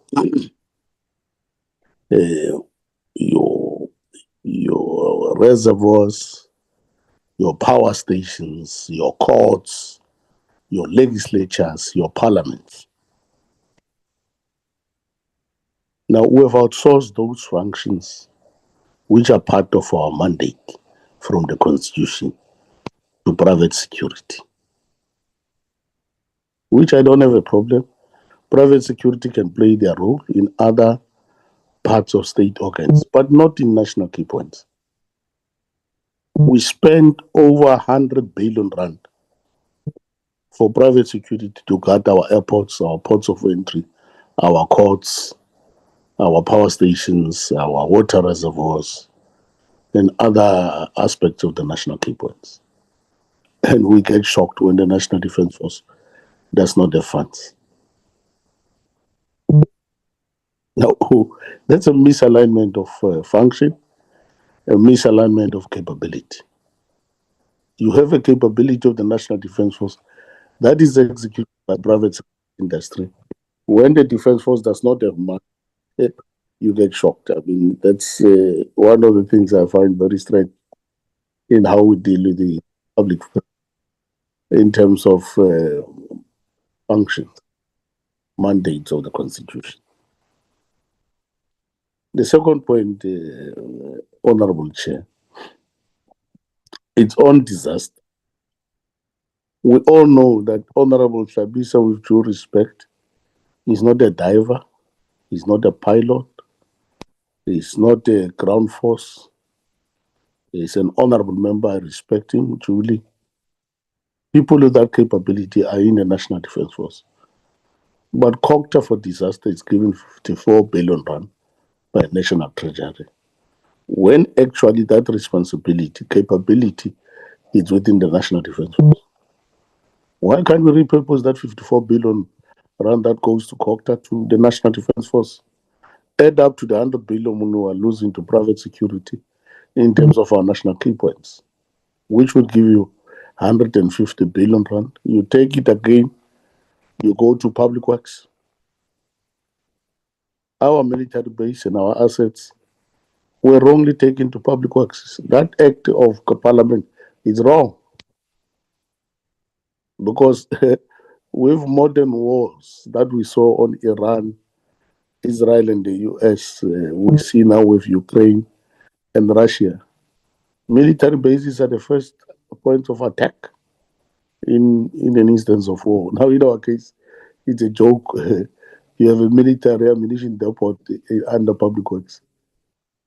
You have a military base under public works.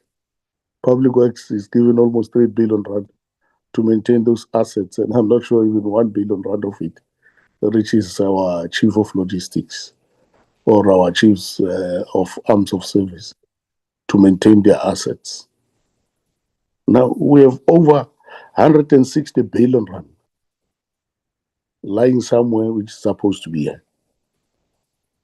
And we think we can, through right sizing, downsizing, be able to achieve what we intend. Then at least we are going to collapse the entire National Defence Force and collapse our entire capability and make the whole nation vulnerable, because we'll be left with no soldier. We have to retrench the whole National Defence Force to reach a target of 40%. But without breaking a bank or doing a bank heist, we can repurpose some of these mandates from the Constitution back to the National Defence Force, and do what is done elsewhere in the world. I mean, National Defence Forces are now at a point where they have artificial intelligence, where they have cyber security within their capabilities. We're not even yet there. But most of our functions and some of our key functions have been given to private hands. And it creates this problem that we have, the structural problem we have. I can tell you now, we can try with whatever we do. We are going to spend the 4.4 billion rand in the medium-term expenditure framework of irregular spending on cost of employees. Unless we bring back our money, which is lying somewhere in wrong mandates, in wrong capability, back to the National Defence Force, so that once you bring back 160 billion rand, it will take you cost to the GDP of our location. It will take you to the 1.5%, 1.8% that we envisage, because our 1.8%, it's estimated at 244 billion rand. So we get this 160 plus our current budget, we are easy at 1.8%, which we dream of in the journey to greatness and other policy documents we've put forward. Now, when we engage Treasury, I'm putting this as a proposal. These are some of the things we need to talk to. Bring back our capabilities, bring back our mandate in terms of the Constitution, reconfigure, because you can't have airports, ports of entry under private security when we have a National Defence Force of more than 79,000 people. We can bring them back. But the other thing which I wanted us to do as a proposal without incurring more cost is to talk to BMA. They say it's at 20% capacity. It runs short at least of 11,000 members. We do have those members in our organization who are trained. Why don't we talk to Treasury and BMA so that we repurpose some of them to go and become BMA officers, reduce the cost of employees within our National Defence Force while retaining the capacity in another mandate or another function, like it was done in our case, where our function of national key points and ports of interest was taken to private security. And let's also do the same with BMA, take some of our capabilities to them so that we reduce this thing. But with what we're trying to do, I can tell you now, it's not possible. We're not going to succeed unless we completely restructure, reform, and reorganize our institution. I thank you, Chair. Thank you, Honorable Lochwete. I know you are very strong in that. We've been discussing these things on the issue of the constitutional mandate of the DoD. Yeah, those are things which we really need to engage ourselves. Honorable, the next one will be Honorable Blogis. Thank you, Chair. Good morning, members and Minister, Deputy Ministers present. Thank you, Chair, for the opportunity. I think I will align myself with previous speakers. I think what we are doing here, we will not be able to give any solution in this discussion in isolation, because we are discussing COE in isolation of a broader plan of the defense force. And I think it becomes more clear and important for us to have a broader strategic plan. My issue is basically that this problem is not going to go away, even if we have immediate or intermediary solutions for it. We will still have irregular expenditure on the COE, even if some of the intervention has been done. And it's clearly stated now, and I think in the transparency of the department, they are saying that Treasury is not going to exempt them from irregular expenditure. They are persisting on what is spent on COE remains irregular expenditure, and we must, as the portfolio committee and the department, find a way to deal with this aspect to make sure that it don't become a concurrent issue, which Treasury is not going to assist us with. So I think I agree with my colleagues when they say we must have, I think, a holistic strategic discussion and engagement around what are we going to do with what we are having currently. And that becomes more important, Chair. I think we shouldn't sit here and discuss the conversation without understanding the broader plan. And with the broader plan that we understand is the journey to greatness. What is it entailing? What is it talking about? And how do we enrich it in discussing and moving forward? So, Chair, that is my I will not ask questions because this matter I know is not going to be solved tomorrow or is not going to be solved in the next years if we don't have a proper strategy moving forward. I thank you, Chair. Thank you, Honorable Blackies. Yeah, we need to engage on these issues and find solutions, honorable members. From me, Minister, there's a missing gap for us to understand exactly what has put us here. I kindly request that you make available a copy of Ministerial Directive MOD /504/3/1 of 2021 medium-term expenditure framework dated the 31st March 2021. I think if we can provide us with this ministerial directive, we'll be able to understand. And as members here have already indicated and raised questions about some of these things, we see this as part of as one of the missing gaps in our analysis of the situation. Without much ado, I see there's no hands anymore. Everybody who raised a hand has been given a space. I'm going to give straight, Minister, I'm going to come back to you and hand over to you to answer the questions which have been asked by members and also the comments which they've made here. And without wasting time, I'll immediately hand over back to you, the Minister. Thank you.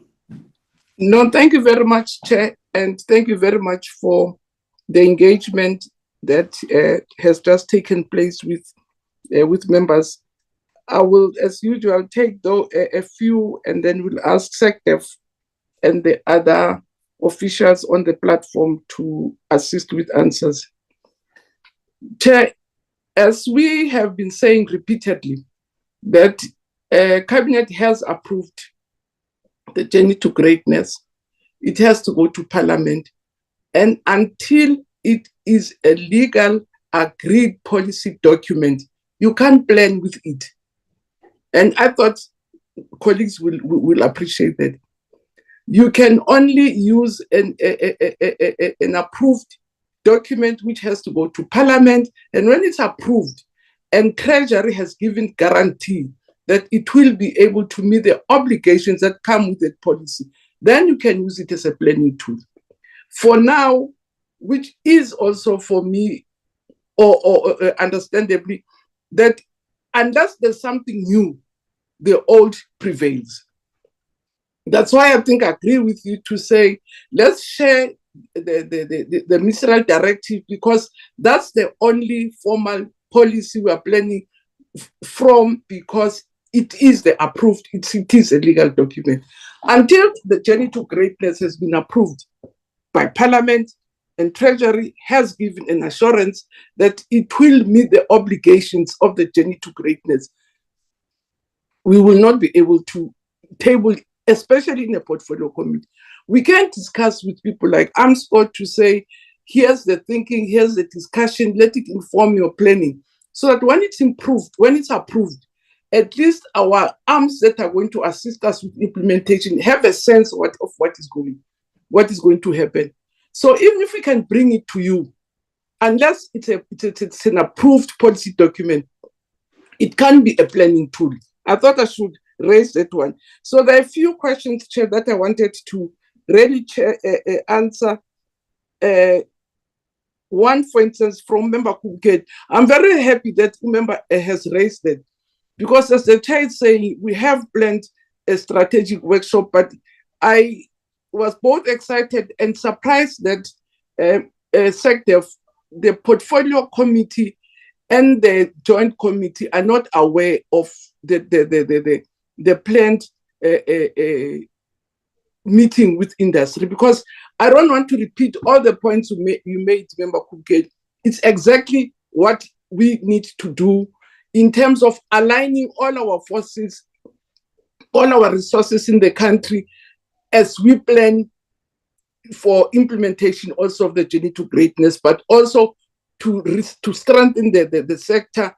So what I will ask SecDef is that let's reissue invitations, because maybe they have not reached everybody. But in the meantime, Chair, we'll also appreciate, because we've developed a concept document, Member Kubuket, and now that in SSA, you clearly have articulated what that workshop should be. I will appreciate also input from members of the committee to make sure if there are blind spots that we've done, then they help us with that, because I'm also highly looking forward to that process. The other thing, there was an issue about the Chief of Defense. The Chief of Defense, until there's an announcement that he still is. So we will be able to announce if there's any changes, if there's any extensions. But for now, he is, if you want to know who's the Chief of Defense, is still General Mapanya. The other matters that colleagues have raised, and I'm sure we can still be able to come with what are the plans for the regeneration, because we've been discussing that a lot with Treasury. And also, I think how far we've gone, we should be able to do that, Chair. But also on the early retirement, I've signed a number of documents or submissions on the matter. Again, we can be able to say how many have volunteered out, how many are volunteering in. But even before we finalize that, we also have to, well, some of them, when they came to me, I said, please, I don't think we are able to release these levels of skill at the present stage we are, because we also have to make sure that as we allow people to live voluntarily, but we also don't hollow out the department and make sure that it is a responsible and planned process. I can also say to Chairperson, Honorable Legoete, that there is a process and an agreement that your disaster management is now going to be a shared functions with COGTA. COGTA remains relevant because of their functions and their relationships with municipality and provinces. But we are now, as you correctly identify those capabilities that they belong, they are found in the Defense Force, but also in the police services, that they also have some of these very important capabilities for disaster management. It's still 50% on the way to really build that capability, both or just finalize the process. We have an MOU which is guiding the discussions, but I don't think as yet they've reached a stage where they are final and we can present them to yourselves. But I can assure you that that realization and that process is on. And then the other matter also that I thought I should even talk, and which I think we should be able to discuss broadly, about the utilization of people that were retiring, because we're retiring very senior people, highly skilled. And I don't think it's easy to say, therefore, if we have to reduce, you can take a highly trained soldier and make them a security guard at the airport. It don't work that way. Or we can say they'll be taken by BMA. BMA will be possibly looking for young recruits, and that's why they're recruiting, and we're recruiting with them because in most areas we work jointly. So the people that we retire are very senior people, highly skilled soldiers that even themselves at 55 to now go and become a security guard at the airport just doesn't easily work that way. But there are plans to really integrate and make sure that we can in-source as much as possible. Maybe to be discussions with BMA to say they must in-source and not source out, but not turn a soldier into a security guard. I don't think it works. It will work very well that way, but I'm sure there will be ways of rationalizing the resources to make sure that we can maximize. Because as you correctly say, on the disaster management, they need helicopters, we need helicopters, and we fly those helicopters. So that money might as well as come to defense. And there is agreement on that. That's why I agree with Member Kukel to say, let's discuss the whole matter broadly so that we can see where we rationalize, where we we assist each other with resources. Currently, we also share resources with police, and they've been very generous in areas where they have capabilities which we don't have, for instance, and make sure that we can share resources. And that process, Member Kukel, it's actually a process that will help us to have a broad view of what we can afford as a country and where we need to rationalize. And again, Member Lekweto, on also the resources sourcing back to defense, because you are quite right. In some instances where we have breakages, unable to even put the necessary resources to guard our facilities, we find that it's not a function that is with us, though it's a function that should be with us. So what the process has started again with Department of Public Works is to gradually take over functions. But because defense has not been doing that work for a long time, it will not be easy to take it over time. So what is happening, defense is rebuilding its capabilities and its capacities to be able to service itself, because for a long time, it did not run its own facilities. Therefore, the facility management in Defense Force has been eroded and needs to be rebuilt so that there is a smooth transition from taking the responsibility back to Defense Force. But you're quite correct, those ideas and those such matters are already in way. So I thought I should answer those. The other matters will be responded by official, unless there's a gap, I will come back. But Chair, I thought I should answer those political ones and get the officials to respond to technical matters and see where we are able to commit or able to give assurance to the members. But thank you very much for the engagement, Chair. Thank you, Honourable Minister. I'll hand over to SecDef to lead us in that regard. Thank you. Thank you very much. Can you hear me, honourable members? We can hear you, SecDef. Thank you very much. I'll reserve my comments for last, which will be brief, but I'll ask my teams to respond in specifics in the following order. The acting CFO will talk on the nature of engagements that we've been having with Treasury. Major General Kundu has got specifics he wants to respond to. Admiral Mashimani will respond specifically in as far as the states are concerned about the exits that we've been doing. And lastly, General Ulofse will close on other gaps that might be there. In that order, Chair, if you allow. Yes, Septef. Let's start with Mr. Abuzi. Good morning, Chair and members of the committee. Good morning, Minister. I'll go straight into it. When this issue started in 2017-2018 with the underfunding of the compensation of employees, we have been having engagement since then with National Treasury. We've had every minister that we've had within the Department of Defense, every Secretary for Defense, even at technical level, at our level, we've been engaging almost on a quarterly basis. We've also had task teams established specifically for the underfunding of the compensation of employees and its implication. And that is how we ended up with the irregular expenditure for the first 4 or 5 years, because we had to utilize funding for goods and services and for capital expenditure to fund the compensation of employees.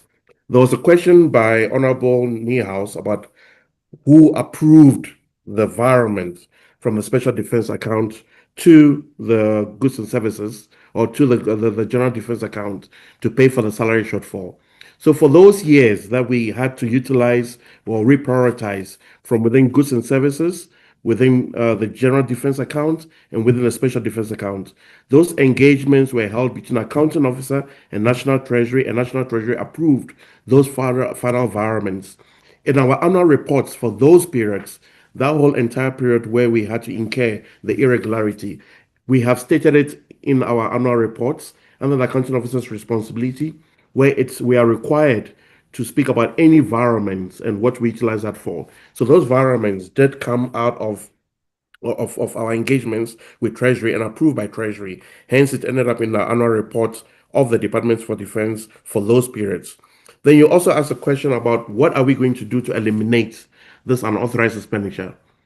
Chair, until the ceiling is lifted, we will not be able to. This is a snowball effect on a yearly basis. Because we utilize goods and services money to pay for salaries, we ended up with irregular expenditure. Because we had to exceed, as General Olofs's presentation indicated, there is no funding for 5,700 people. Salaries for those members haven't been allocated. So now we have to exceed the allocated appropriated budget for the Department of Defense. So there's a snowball effect on a yearly basis.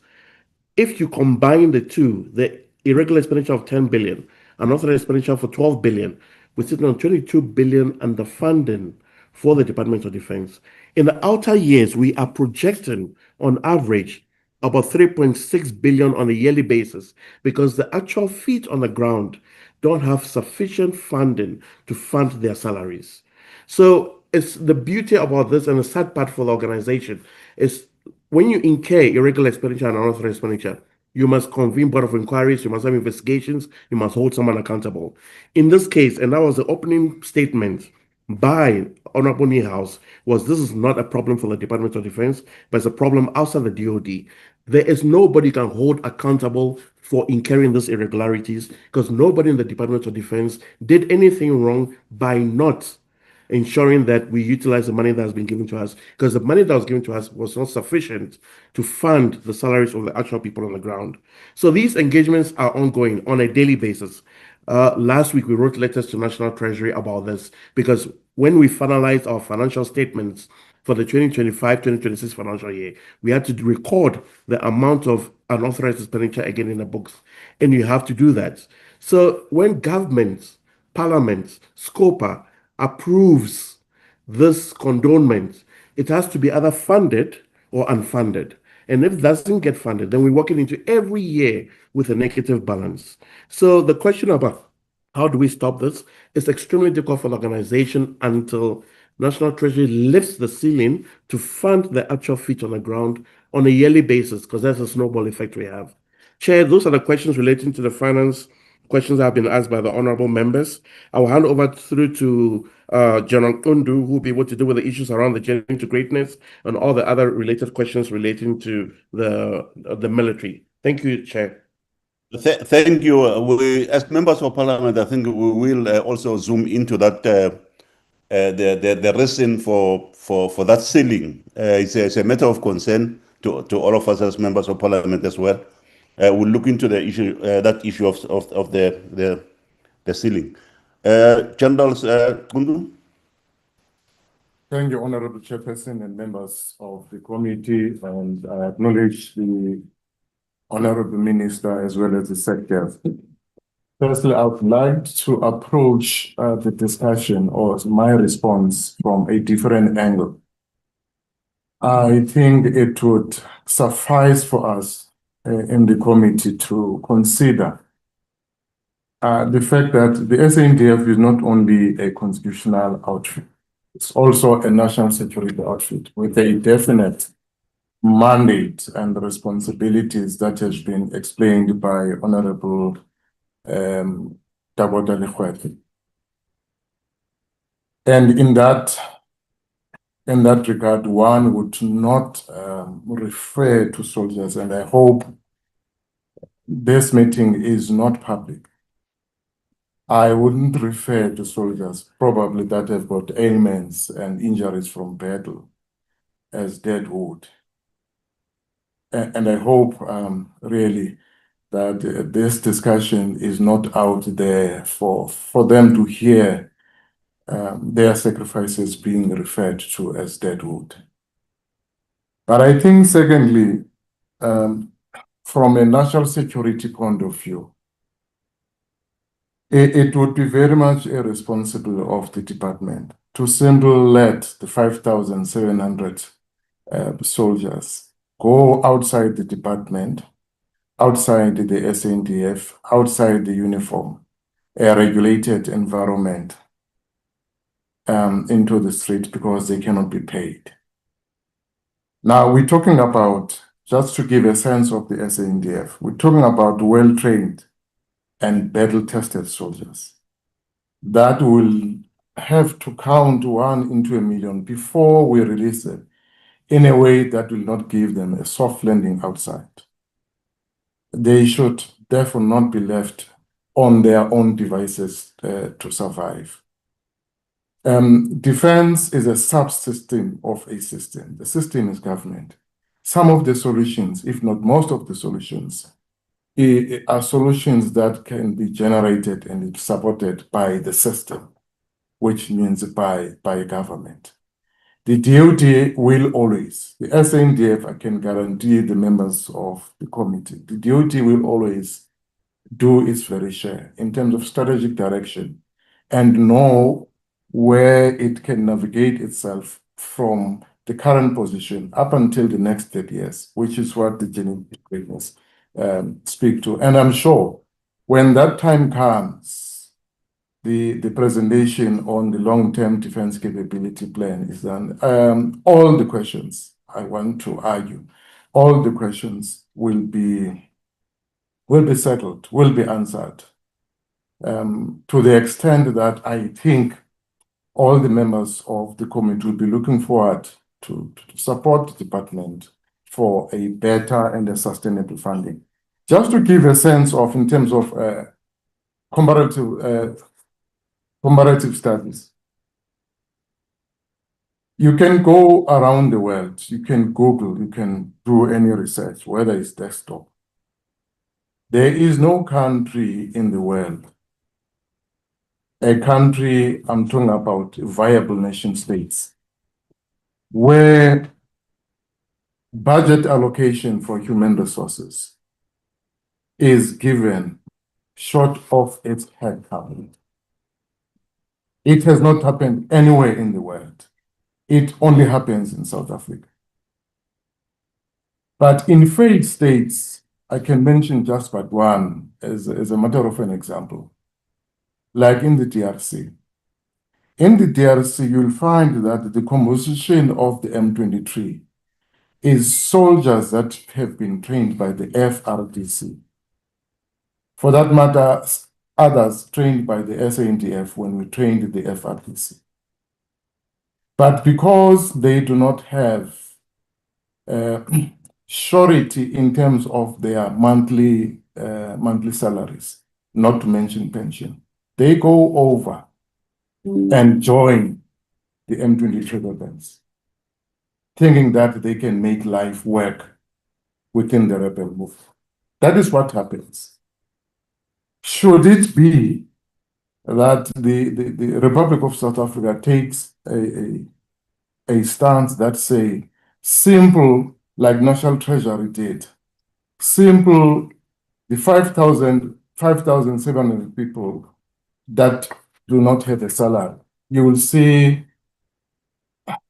we leave them to their own devices to see what they do.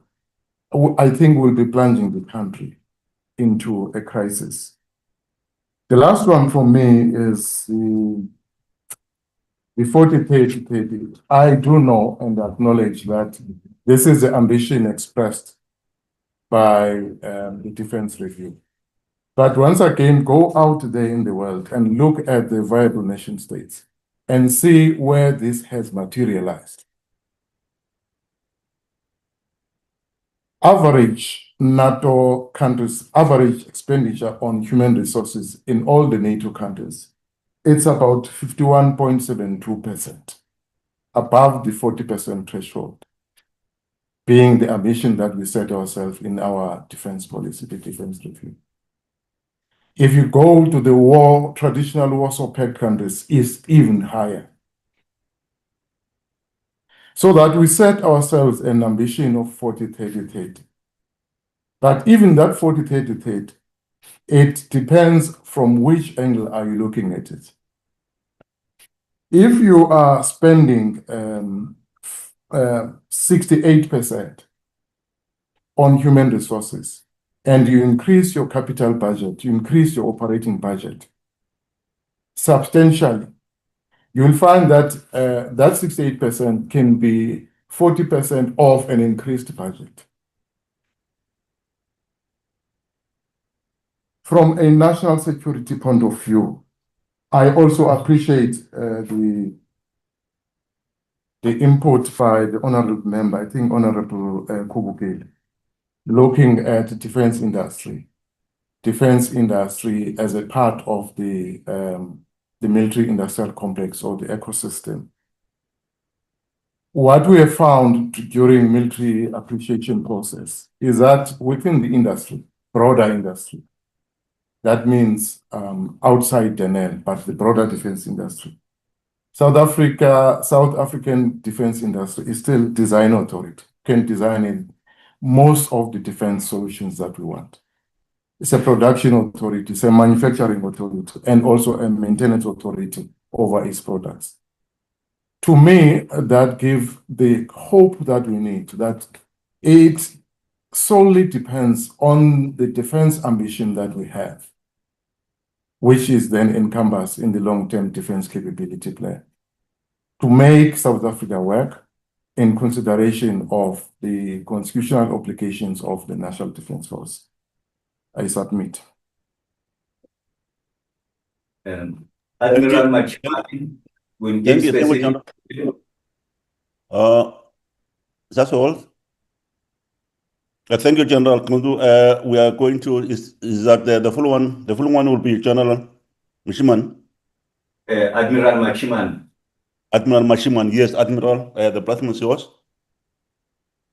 Thank you, Chair, honorable members, Minister of Defense and Military Veteran, Secretary of Defense, and all colleagues in the platform.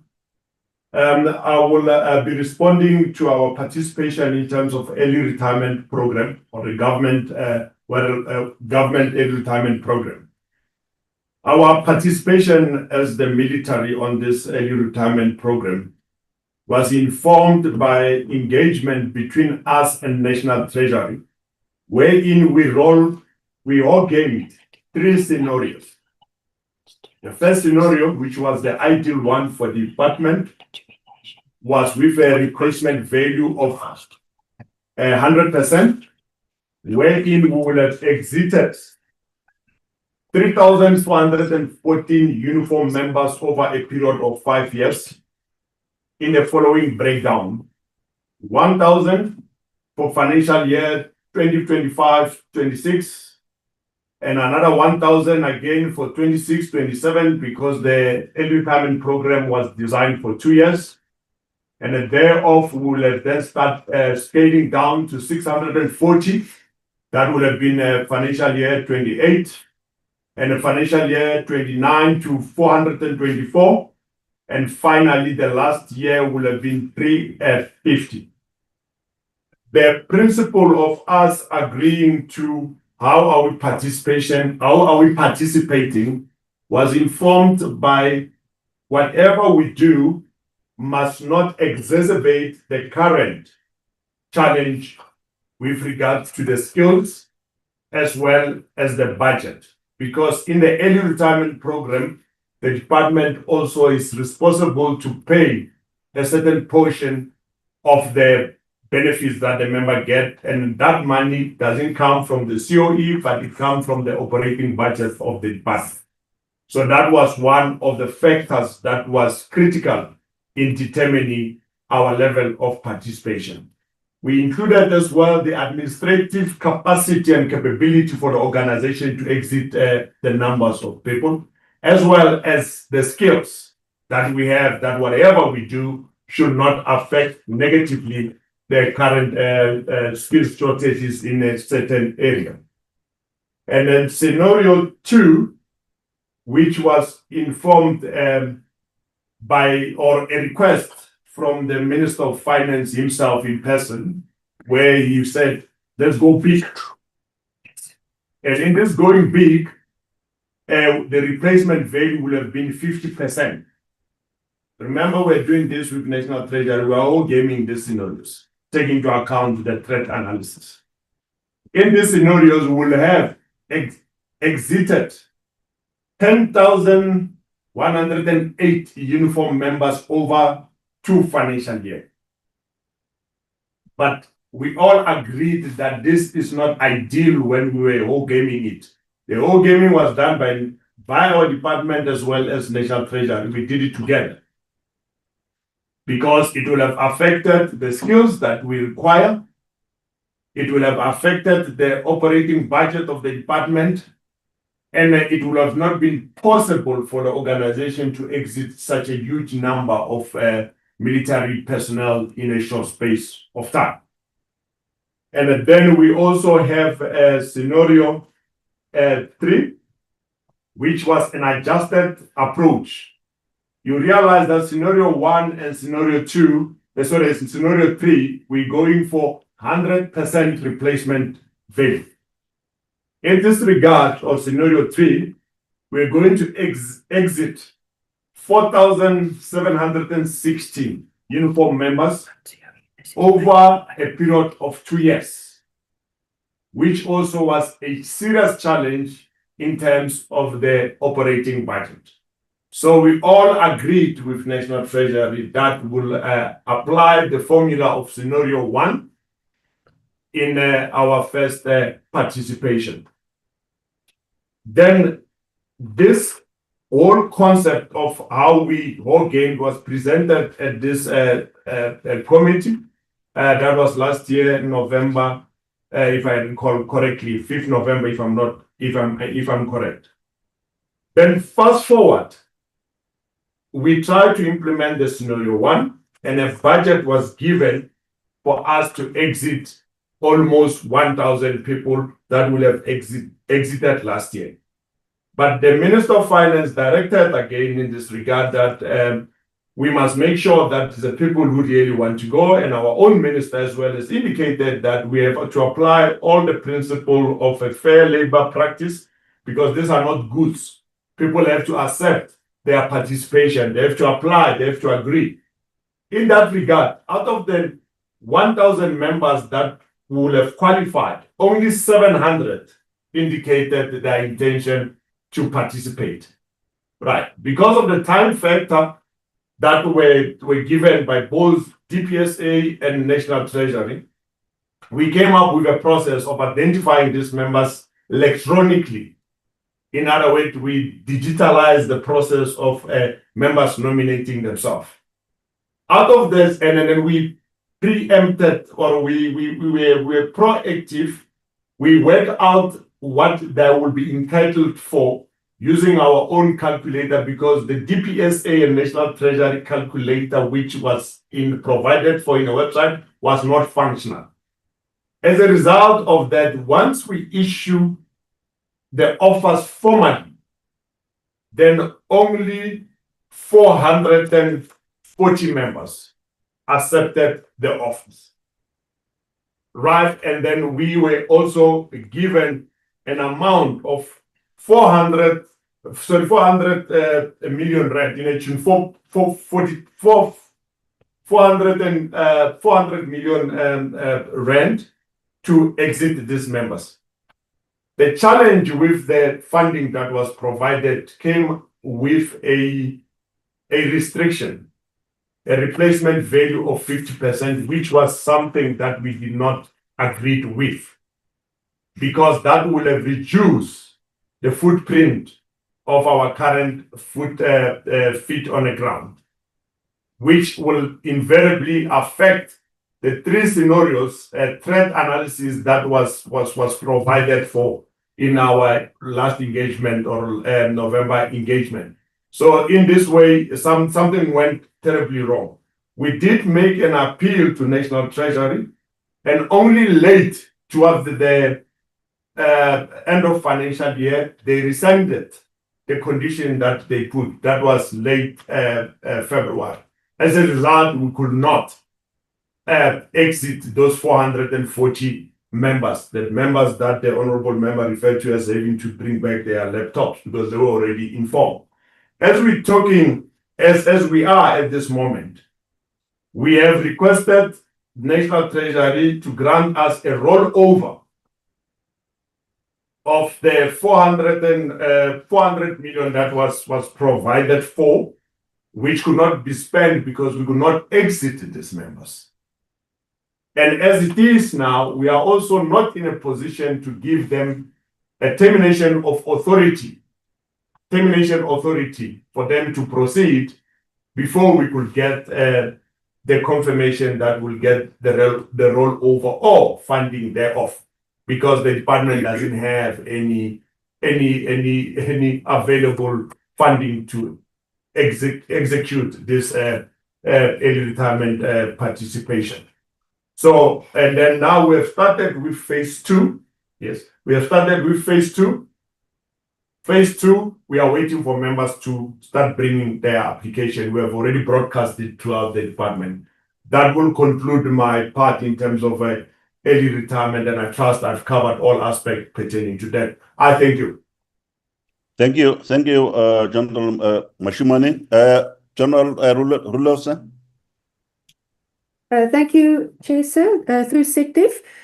Allow me just to then talk to perhaps the comments that was made by the honourable members in relation to the rejuvenation strategy of the department. And first and foremost, I'd like to just refresh the memory of the Joint Standing Committee on Defence on the 5th of November last year. A joint presentation between the department and Treasury highlighted the impact and the funding requirement related to us as a department to fully implement all current HR policies that will allow the department to expedite the rejuvenation of our HR component. And for that, we would require 6 billion rand per annum more than what the current requirement is.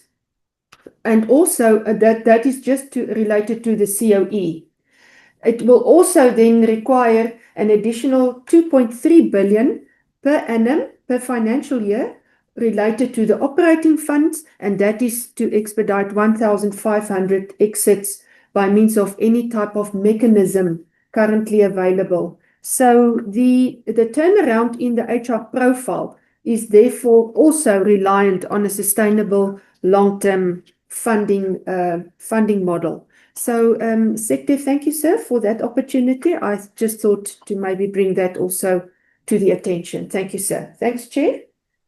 Thank you, General Rulos, and let me once again appreciate all your responses. I'm not sure, members. I was trying to check.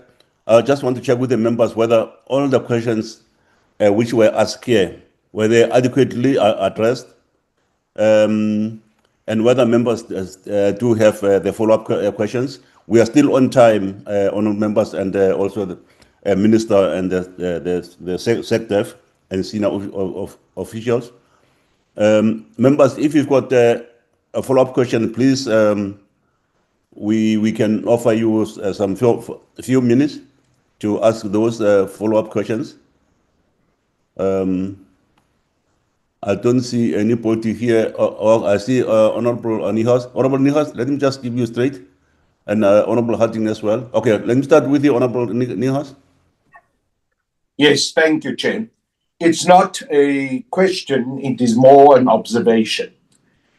I've listened very attentively to what the responses were of the members of the South African National Defence Force.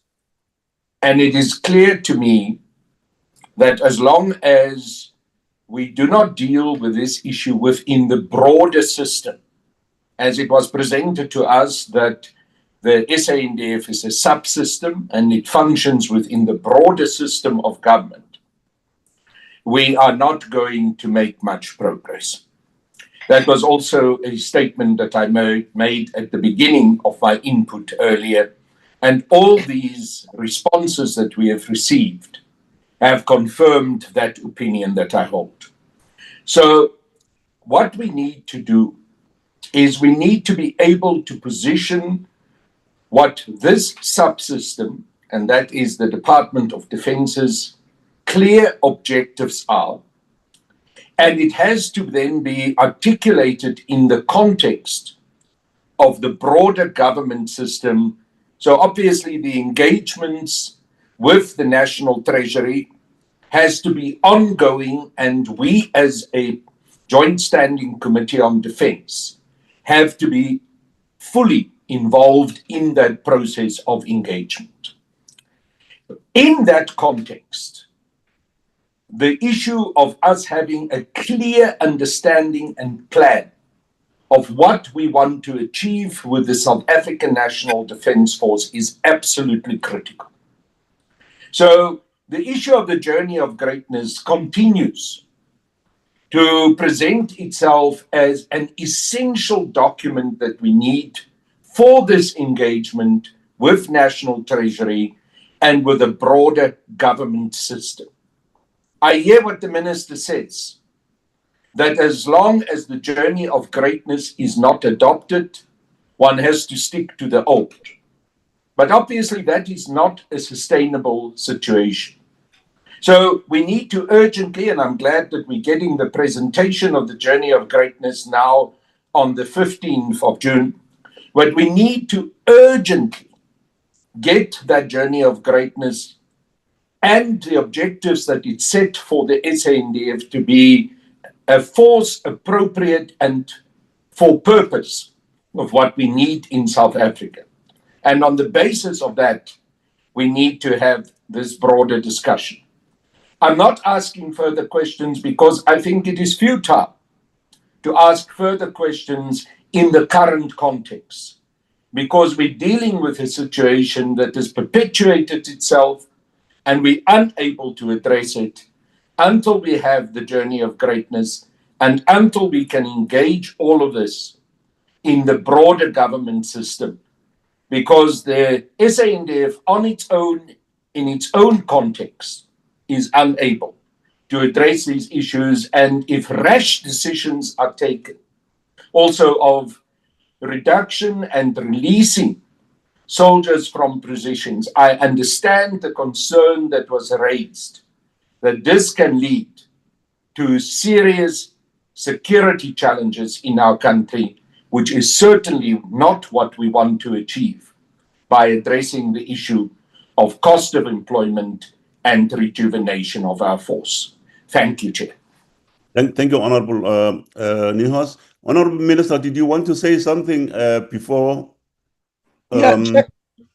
So I wanted to indicate that I have to switch off. We have a meeting with SAPS, which started at 11, and if you could allow me, and then colleagues will give me the remainder of the meeting. So it's not out of disrespect, but we had planned the meeting for 11. No, thanks, Minister. You are allowed. You can excuse yourself. Thank you very much. Thank you, Chair. Thanks. Honorable Harding. Thank you, Chair, and I'm sorry that the Minister now has to leave because my question is based, and really I am concerned on what the Minister has stated about the journey to greatness, because the Defence Act Section 2A is very, very clear. And I want to read it verbatim. The formulation and execution of defence policy is subject to the authority of Parliament and the National Executive.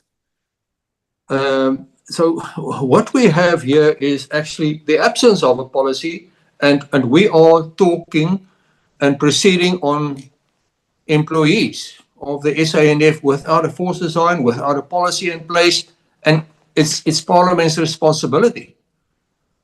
It doesn't add up, Chair, and I think we need to address this very, very urgently. The second question, and this also relates to the response of the Minister, is I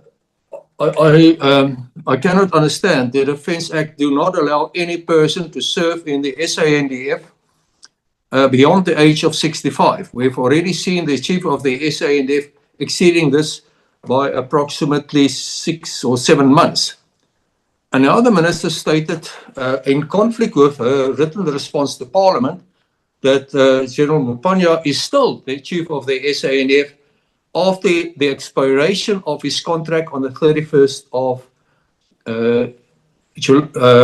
May. Now the question is whether he continues to serve as a regular force member, which is illegal, or whether he serves as a reserve force member, which he has recently registered to be, which he cannot be also because that is also in conflict of the Act. Chair, I don't know whether we have been misled, but here there are serious legal implications in what the Minister has stated here. But the Minister has now disappeared, and obviously she will not be able to account to what she has said. Thank you, Chair. Thank you, Honourable. I think those questions are noted. They'll be forwarded to the Minister for her to answer. Honourable Munyai, then from there we'll come back to the department. I see Mr. Abodi was raised a hand, but let's give Honourable Munyai, then from there we'll give the department to answer those few questions. Honourable Munyai. Thank you, Chair. I think what has been said earlier or clarified earlier, at least it gives some sense of clarity where we need to go. One, now one is clarified that there's a need for Treasury to commit to Journey of Greatness, and only when that approval has been made, we will be able to receive the Journey to Greatness through Parliament mechanism.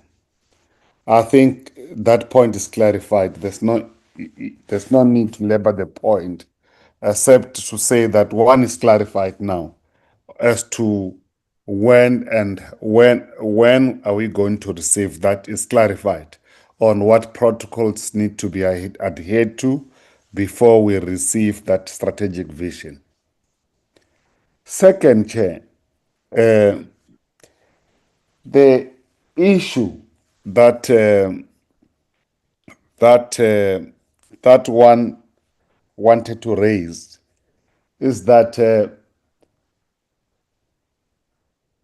so far as the rejuvenation is concerned, is something that the department can still embark on, despite the fact that we are still going to receive some of the strategic vision, because though it's interrelated, it's something that needs to happen within the DOD.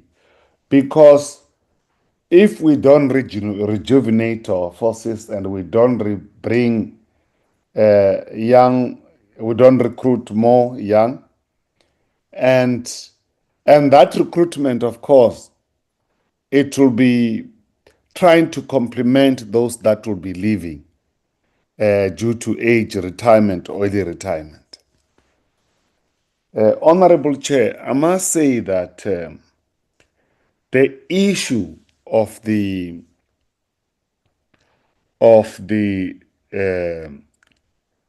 chief of the defense force, you can't just, when there's somebody just leave, then you just try abrupt, especially at the leadership level, abruptly just allow the DOD or the defense in general without a command. I mean, Let's not it answer needs that. seamless transition. Honorable, let's not answer that. The minister will answer it, please. Okay. Then the issue of the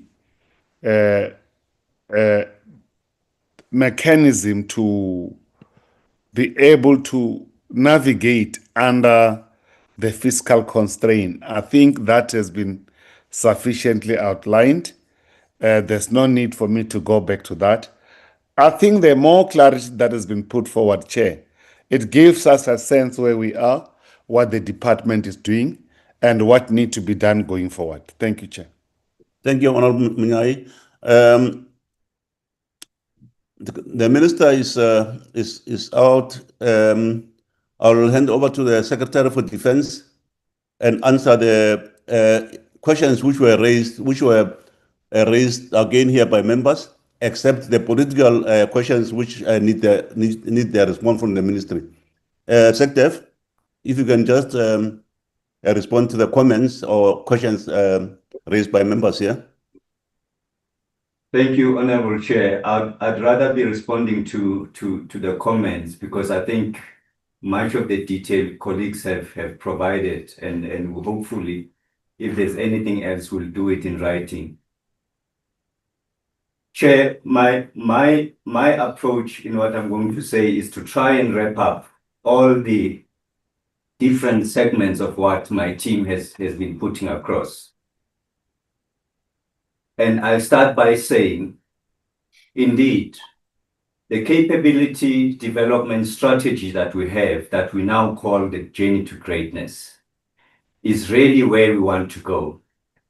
But we are very clear, and we know that it doesn't mean that we are going to get a windfall of funding for it. That we are very clear. But when the time is right, you get a briefing, you are going to clearly see that it's a very phased approach and a gradual approach, which we really want our colleagues at Treasury to really internalize and absorb it and see what it really means for the country. But in addition to that, as the Secretary for Defense, I'm quite clear that there are bigger issues just beyond the issue of compensation of employees. There are many institutional issues that I have to deal with, control measures, consequence management, rebuilding capacity, and trying to do away with the legacy systems that we have in the department.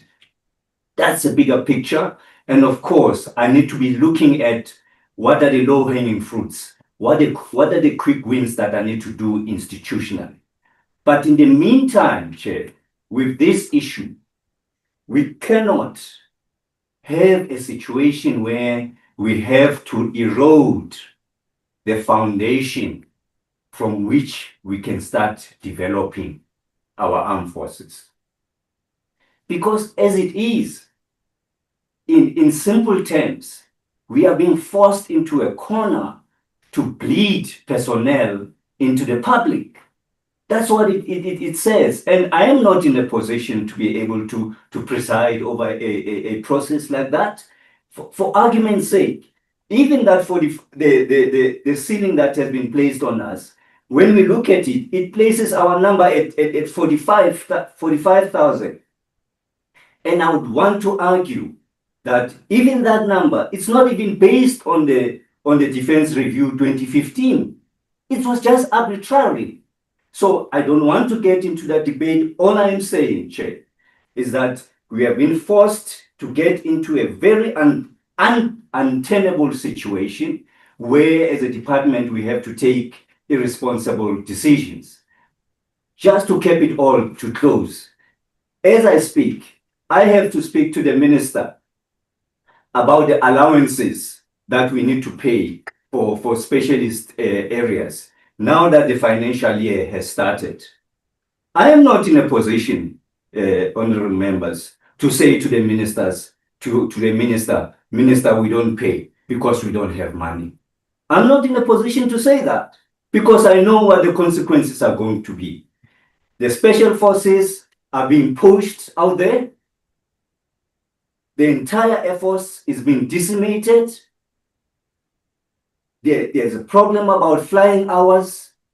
That's a situation that we cannot preside on, Chair. So, Chair, that's really the picture that I want to bring to the committee to say, really, the situation is untenable. The ceiling, it just doesn't work. Thank you, Chair. Thank you, Secretary. The situation is untenable. Honourable members and senior officials of the department, the committee remains deeply concerned about the continued unauthorized expenditure on the compensation of the employees. And this matter has been persistent for several years and cannot be allowed to continue. And the committee further knows that the over-expenditure is linked, at least in large part, to the department's inability to adequately rejuvenate the force. And the committee further knows that these issues will inevitably overlap with the forthcoming Journey to Greatness presentation and other policy initiatives that will soon come before Parliament.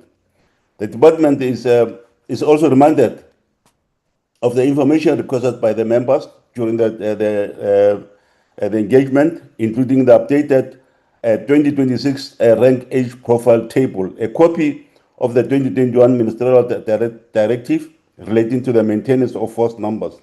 And the committee looks forward to engage with the Journey to Greatness proposal.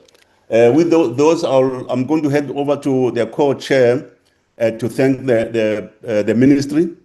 Then so that we can proceed with the last part of our agenda. So co-chair, can you take over and thank the ministry? And we allow them to exit, and we continue with the second part of our item. Thank you, co-chair. Thank you, co-chair. I thought you had done it. Just to make 3 brief points. The first one, SecDev, is that we really have to get government as a whole to understand that the notion that we do not face any external or even internal risks, national security risks, is quite naive. I think the current geopolitical environment is proving that it's quite easy for anyone to generate a crisis out of none. The case in Iraq with the so-called weapons of mass destruction, the case in Iran recently, where there was an existing agreement which all presidents of countries honored and respected, and one moment, out of the blue, 2 people decide that that agreement must now be violated, and we ended up with a war, which has affected the entire globe, not only security-wise, but in terms of supply of oil, the rising cost of living because the prices of oil, the production and distribution of oil has been affected, and therefore the price of oil has gone up. Now countries are facing inflation, and there is likely to be a disturbance, a disruption to economic growth rates in various countries and regions. It's quite easy for in this environment for crisis to be invented.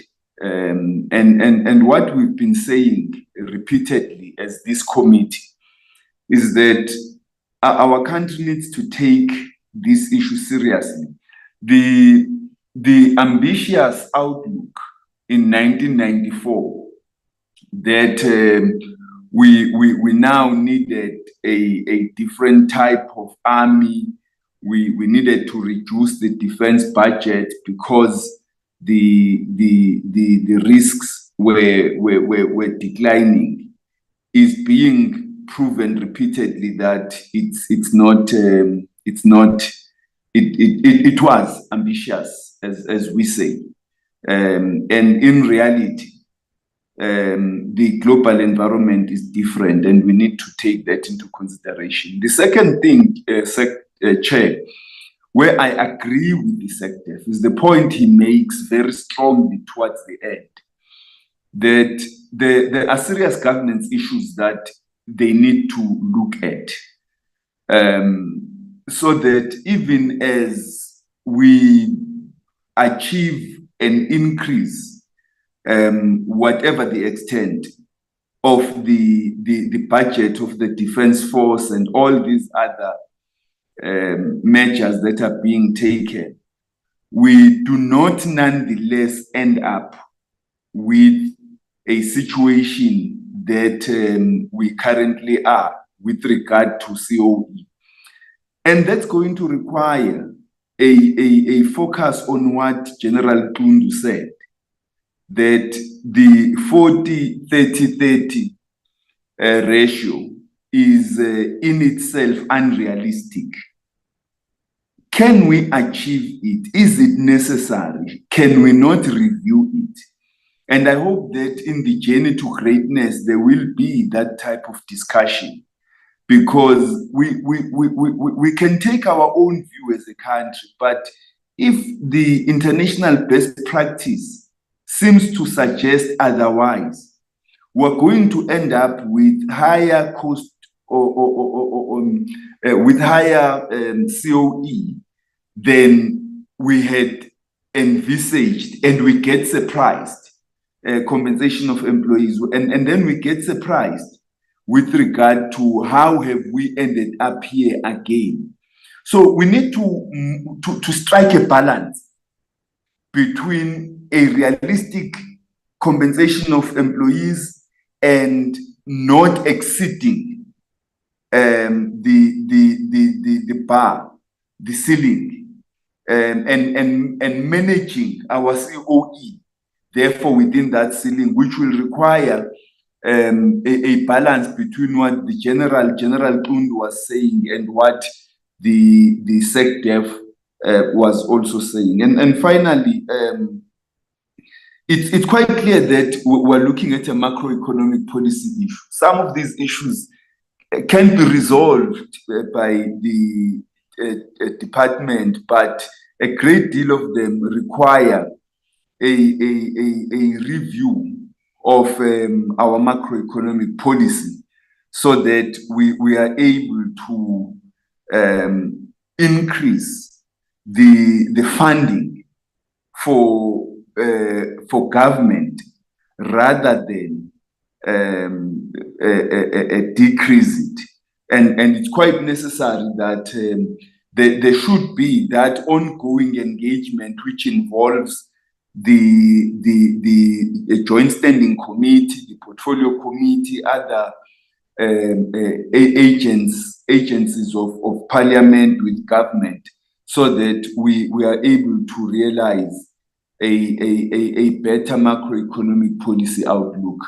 But thank you very much to the minister in absentia and the team that has been here for the presentation and the discussion. And I think that we are going to continue engaging on this issue. We welcome the imminent presentation of the journey to greatness, as well as the impending defense industry strategy workshop and we hope that they are going to take us a long way. But we must also not do what happened with the 2015 Defence White Paper, which ended up as almost a white elephant. We will need to ensure that there is an implementation of the journey to greatness, because we need our army modernized, we need it properly equipped in terms of personnel and material equipment. But thank you very much.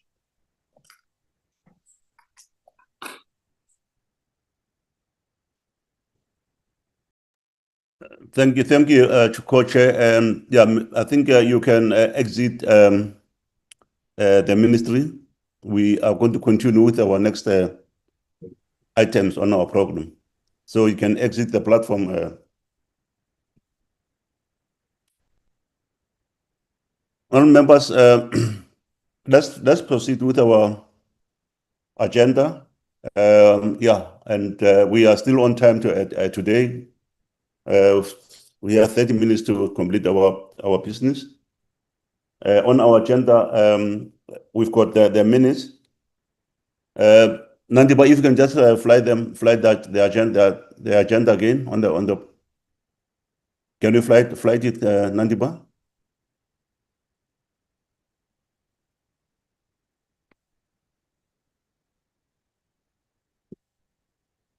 Thank you very much.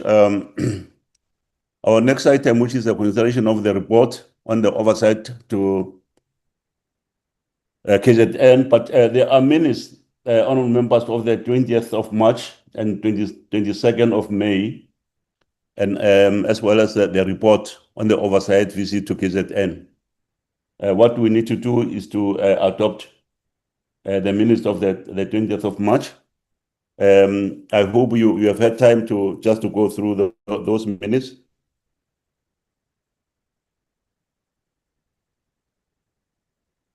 Can we go through? Can you just Nandiba, can you fly those minutes on the? Just fly them here and see whether. Sorry, Chair. First, it's the oversight draft report, Chair, that will be presented by Vulalem. The first is the oversight report of KZN. Yes, Chair. Okay, let's do that. Let's do that. Doc. Chair, is it visible on your side? Yeah. Thank you, Chair, and good morning again, members. I will quickly go through the report, which has been distributed to members, so I'm not going to go into all the details of the report. Suffice to say that this is the draft report for your consideration of the committee, of the two committees, the Joint Standing Committee of Defence and the Portfolio Committee on Defence, on the joint oversight visit to Denel Aeronautics in Gauteng, as well as Sandok Austral Shipyard, Naval Base Durban, and Air Force Base Durban, all located in KwaZulu-Natal, as you will recall, from 28 to 30 April. Chair, members, the structure of the report is as usual, noting the introduction, the purpose of the visit, and then all the committee and staff members that accompanied you on the visit. And there's also a reflection on all the staff members from the various departments and entities that we visited, that were present. Then it goes into the details of the various visits. First, the visit to Denel Aerospace and a briefing by Denel Aerospace. And here we have a summary of the actual briefing that they made, as well as the observations made by members during the engagement, followed by the facility walkabout. Then, same structure for the visit to Sandok Austral Shipyard. Again, a briefing by Sandok Austral Shipyard as we received at the shipyard itself, including the observations and engagements by members with specific questions raised during the engagement. Similar to the visit to Naval Base Durban, the briefing that we received on Naval Base Durban and the concerns that they raised, and then observations and engagements from members. And lastly, the visit to Air Force Base Durban, the presentation on Air Force Base Durban's status of infrastructure, followed by a presentation on spares and maintenance support by Denel to show the interlink between the first day of the visit at Denel Aeronautics and then Air Force Base Durban, followed by observations made during the walkabout and the question session afterwards by members. And lastly, the area I would like to focus on, members, is the recommendation. So we try to keep it fairly short, not to have too an extensive list of recommendations, but to focus on key core strategic recommendations. So based on observations and engagements above, the committee makes the following recommendations as it relates to the various facilities visited. So this the following recommendations that I'll present, these are draft recommendations that we've taken from the observations made by members and tried to put forth some draft recommendations, and this is for your input and consideration and editing as you wish, members. But to go through the draft recommendations, firstly, the committees note the severe lack of long-term strategic decision-making in respect of defense. There is a clear need for strategic policy direction to guide lower order planning and resource decisions within the defense environment. The committees therefore emphasize the urgent need for the cabinet-approved defense policy documents, which include the Journey to Greatness, to be tabled in Parliament to determine a realistic and adequately funded way forward for the SANDF.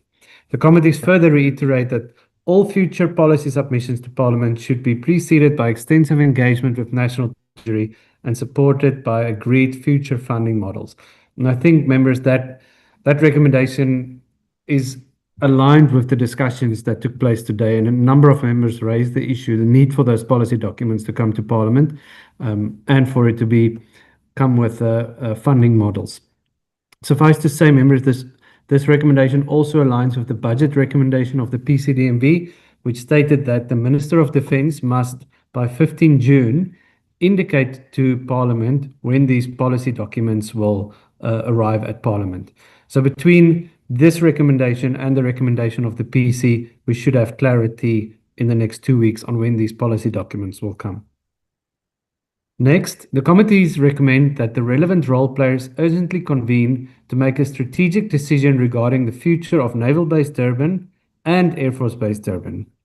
An interministerial approach is required, involving the Minister of Defence and Military Veterans, the Minister of Finance, the Minister of Transport, the Minister of Public Works and Infrastructure, as well as other relevant stakeholders, including Transnet and senior SANDF leadership.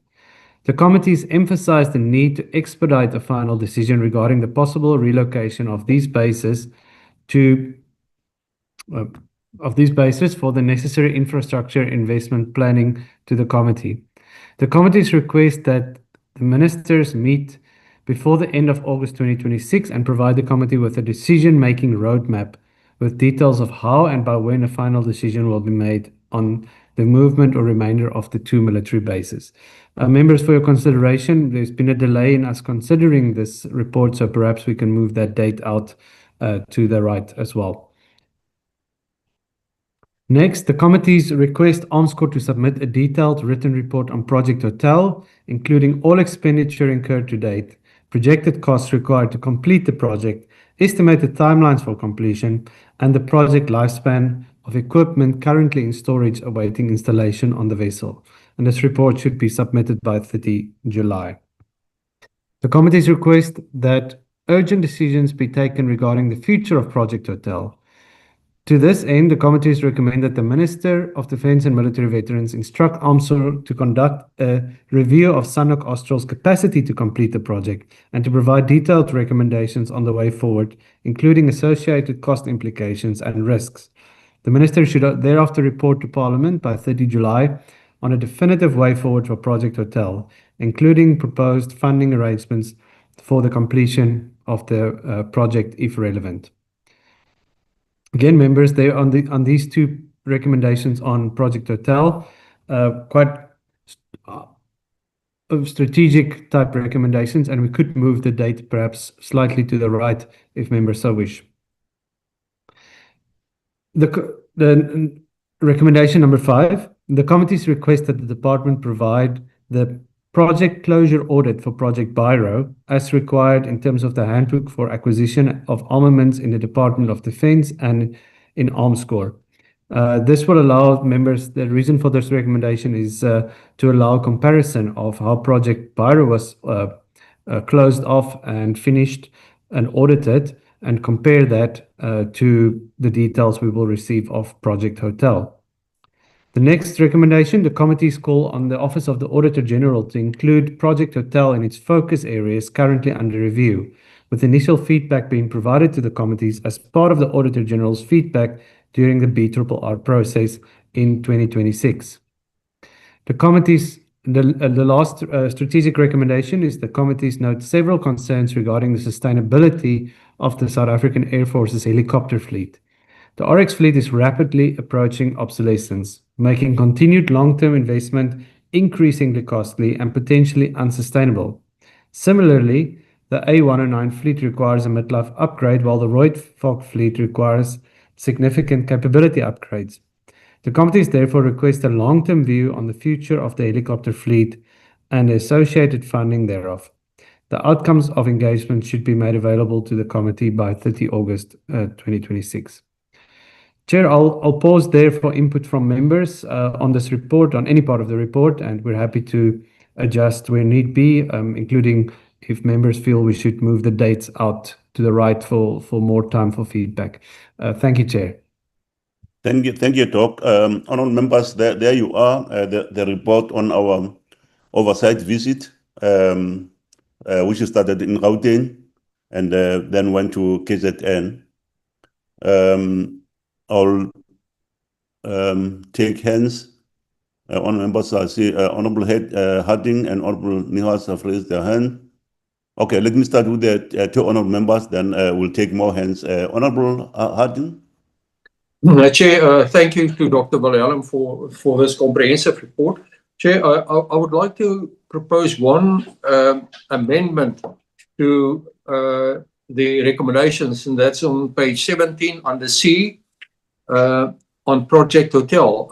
After the words including all expenditure incurred to date, I would like to have inserted dates of each payment and percentage completion on that date, please. Thank you. Can you just read it, Doc?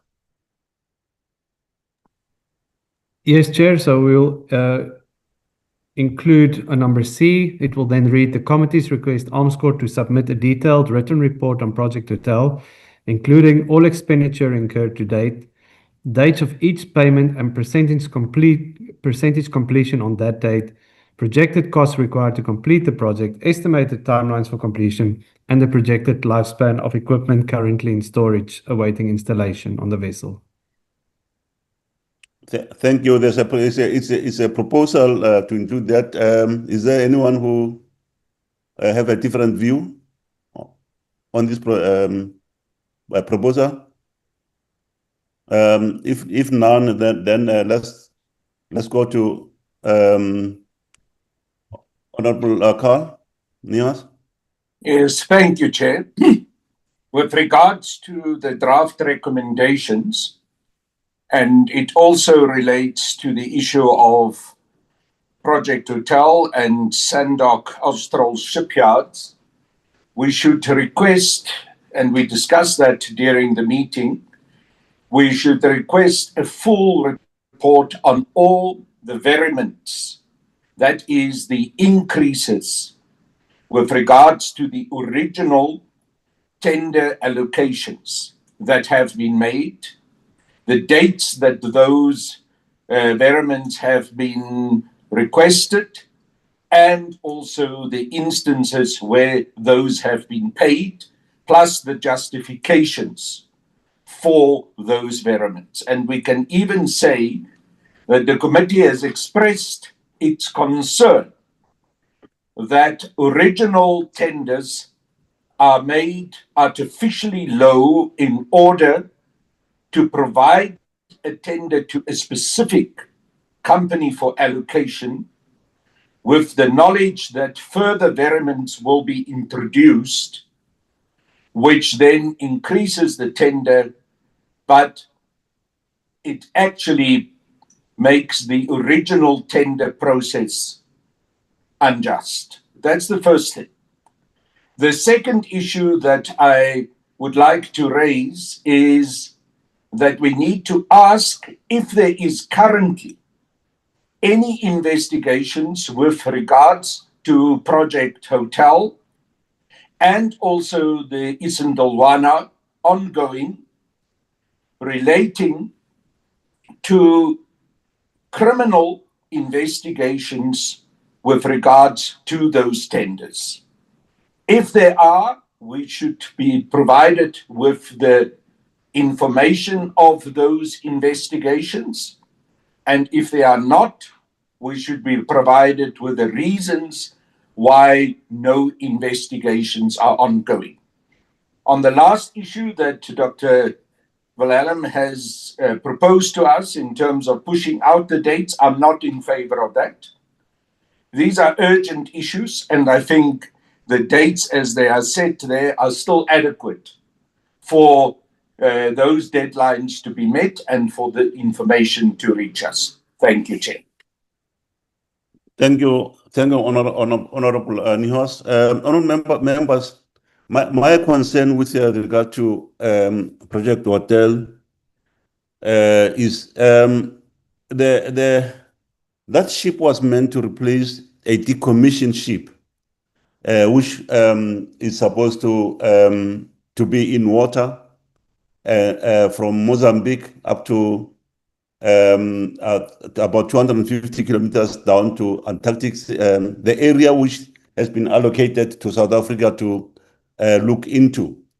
So my concern, honourable members, is the legality, the legalities and the complexities of this project.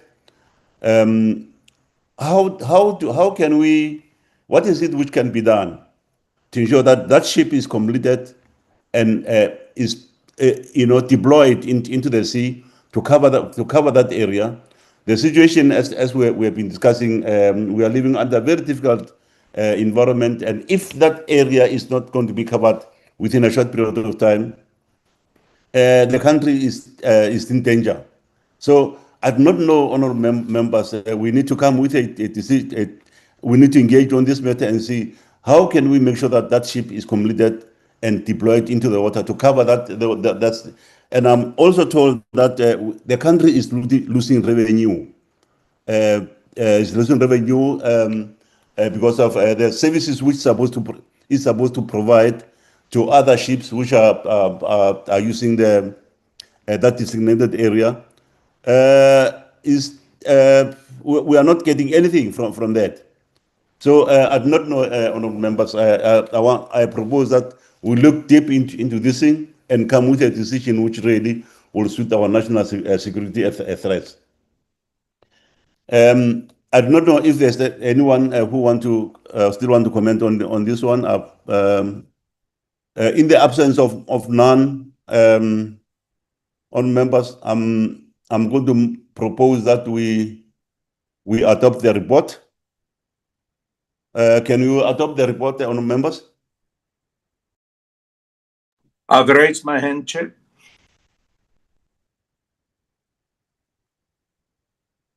Yes, Honourable Khan. Yes, I propose that we adopt the report with the amendments as proposed by myself and Honourable Hutton.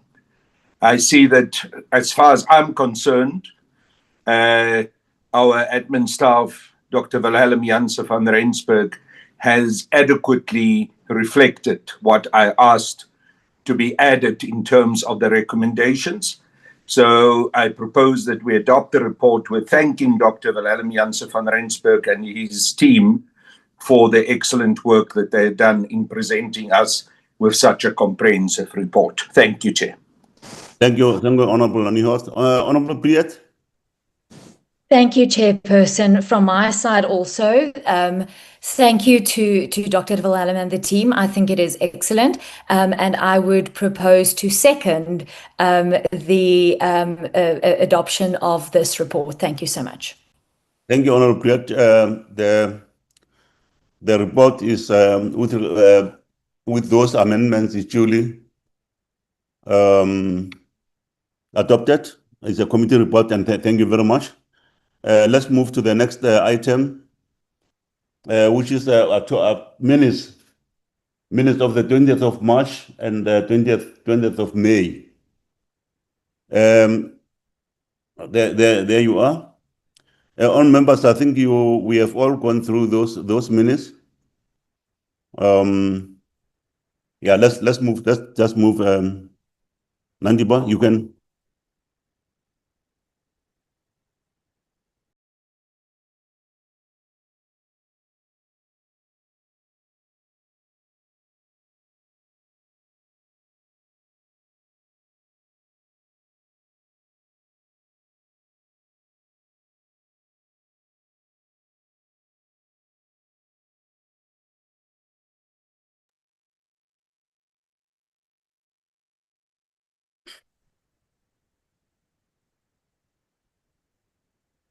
There you are, honourable members.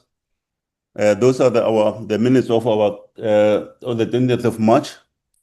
Can we move for the adoption of the minutes, honourable members? Yeah, I will move so.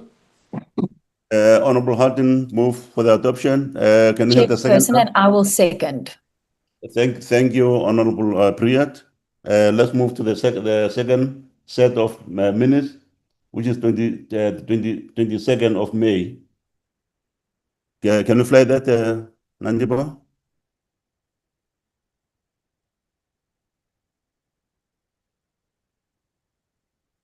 There you are, and these are the minutes, honourable members, where we invited different departments in the presentation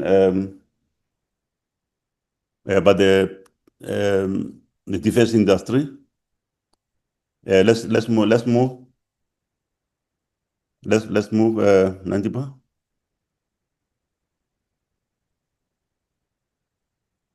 Chairperson, maybe just on that first page, I had an apology and I'm not seeing myself there reflected as an apology. Okay. I'm not seeing myself anywhere. Okay. So yeah, maybe just that, Chair. That's the only thing there. Thanks. Okay, thank you. Thank you very much. Okay, let's move, Nandiba.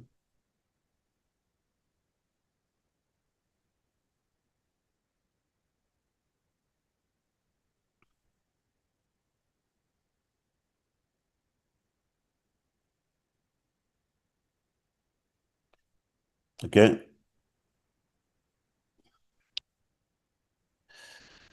Let's move.